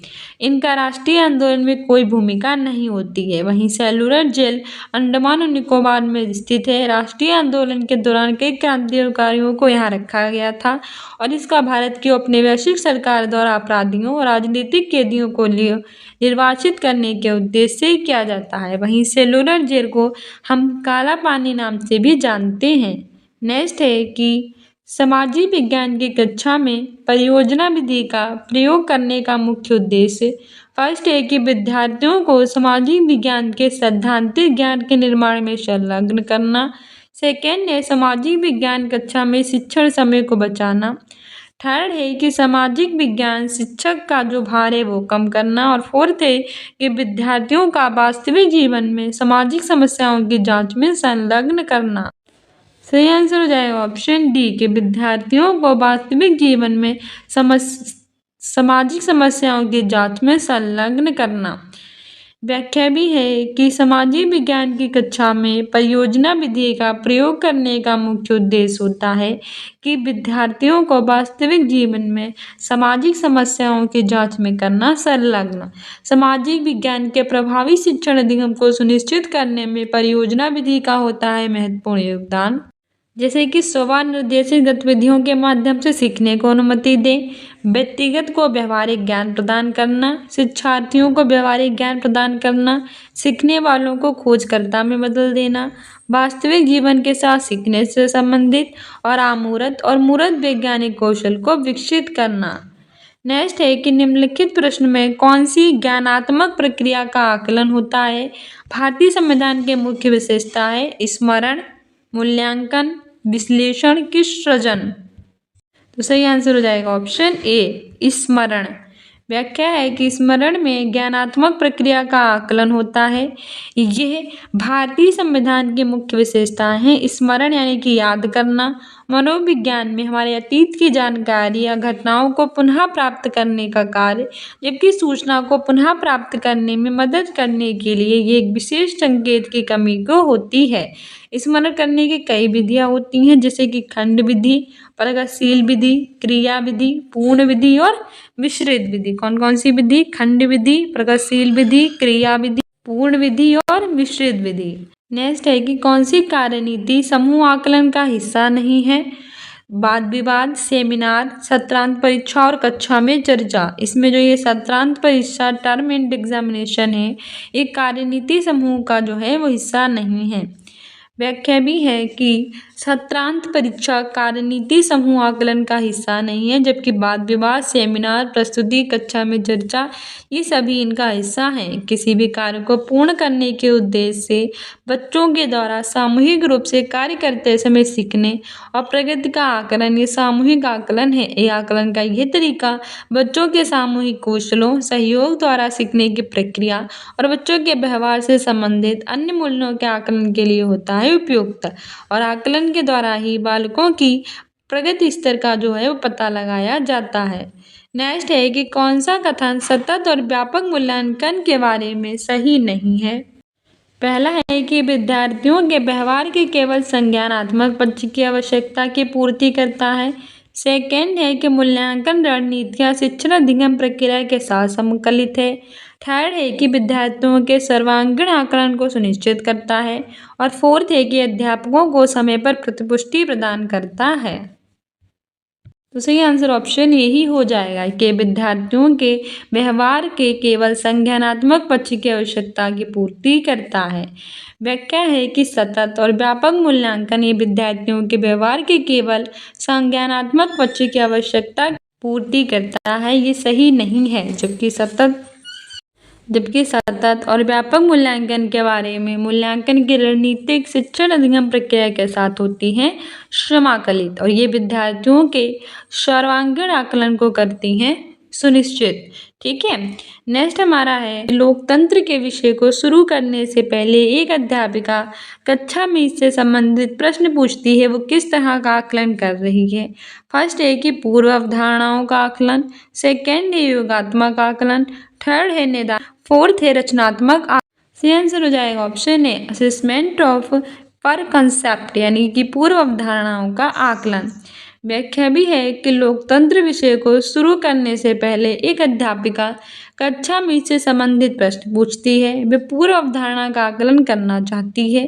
सीखने के आकलन का अभ्यास शिक्षकों द्वारा उनकी शिक्षण अधिगम प्रक्रिया के दौरान किया जाता है और इसका मुख्य उद्देश्य शिक्षार्थियों की सुविधा के अनुसार शिक्षण में सुधार और सीखने में वृद्धि करना है। ठीक है, और ये कक्षा में शिक्षण अधिगम की प्रक्रिया के साथ होता है। नेक्स्ट है कि अच्छी तरह से डिजाइन किया गया पोर्टफोलियो होना चाहिए। फर्स्ट है उद्देश्यपूर्ण और व्यवस्थित, सेकेंड है विद्यार्थियों के प्रदत्त कार्यों और गतिविधियों को प्रतिबिंबित करने वाला, थर्ड है कि विद्यार्थी की एक लंबी समय अवधि के काम का संचयन। तो सही आंसर ऑप्शन डी हो जाएगा कि इसमें ए बी सी सही है। ठीक है, एक अच्छी तरह से डिजाइन किया गया जो पोर्टफोलियो है ये उद्देश्यपूर्ण और व्यवस्थित होना चाहिए, विद्यार्थी के प्रदत्त कार्यों और गतिविधियों को प्रतिबिंबित करने वाला हो और विद्यार्थियों की एक लंबी समय अवधि में काम का संचयन होना चाहिए। रिपोर्ट कार्ड या फिर फाइल होती है जिनमें विद्यार्थी के शैक्षिक और गैर शैक्षिक सभी तरह की जानकारी को क्रम से रखा जाता है। सो डियर स्टूडेंट्स, ये हमारा सीटेट का प्रीवियस ईयर का पेपर जो 6/2/2023 को हुआ था, ये SST यानी सोशल साइंस का था। इससे पहले मैंने CDP का ऑलरेडी बना रखा, ना देखा हो तो आप हमारी प्लेलिस्ट में जाकर देख सकते हैं। इसके अतिरिक्त हम रीड मेंस के भी प्रीवियस ईयर के काफ़ी पेपर करा चुके हैं, वो भी देख लीजिए। तो मैं मोस्ट इंपॉर्टेंट क्वेश्चन डालते हैं वे सारे देखा कीजिए, और इसके अतिरिक्त हम आपके शॉर्ट्स लेकर आते हैं जो आपके एग्जाम्स के लिए काफ़ी हेल्पफुल होंगे। शॉर्ट देखा कीजिए, इंस्टाग्राम और टेलीग्राम पे हमें फॉलो कर लीजिए। मिलते हैं नेक्स्ट वीडियो में। Don't forget to subscribe my channel. Thank you.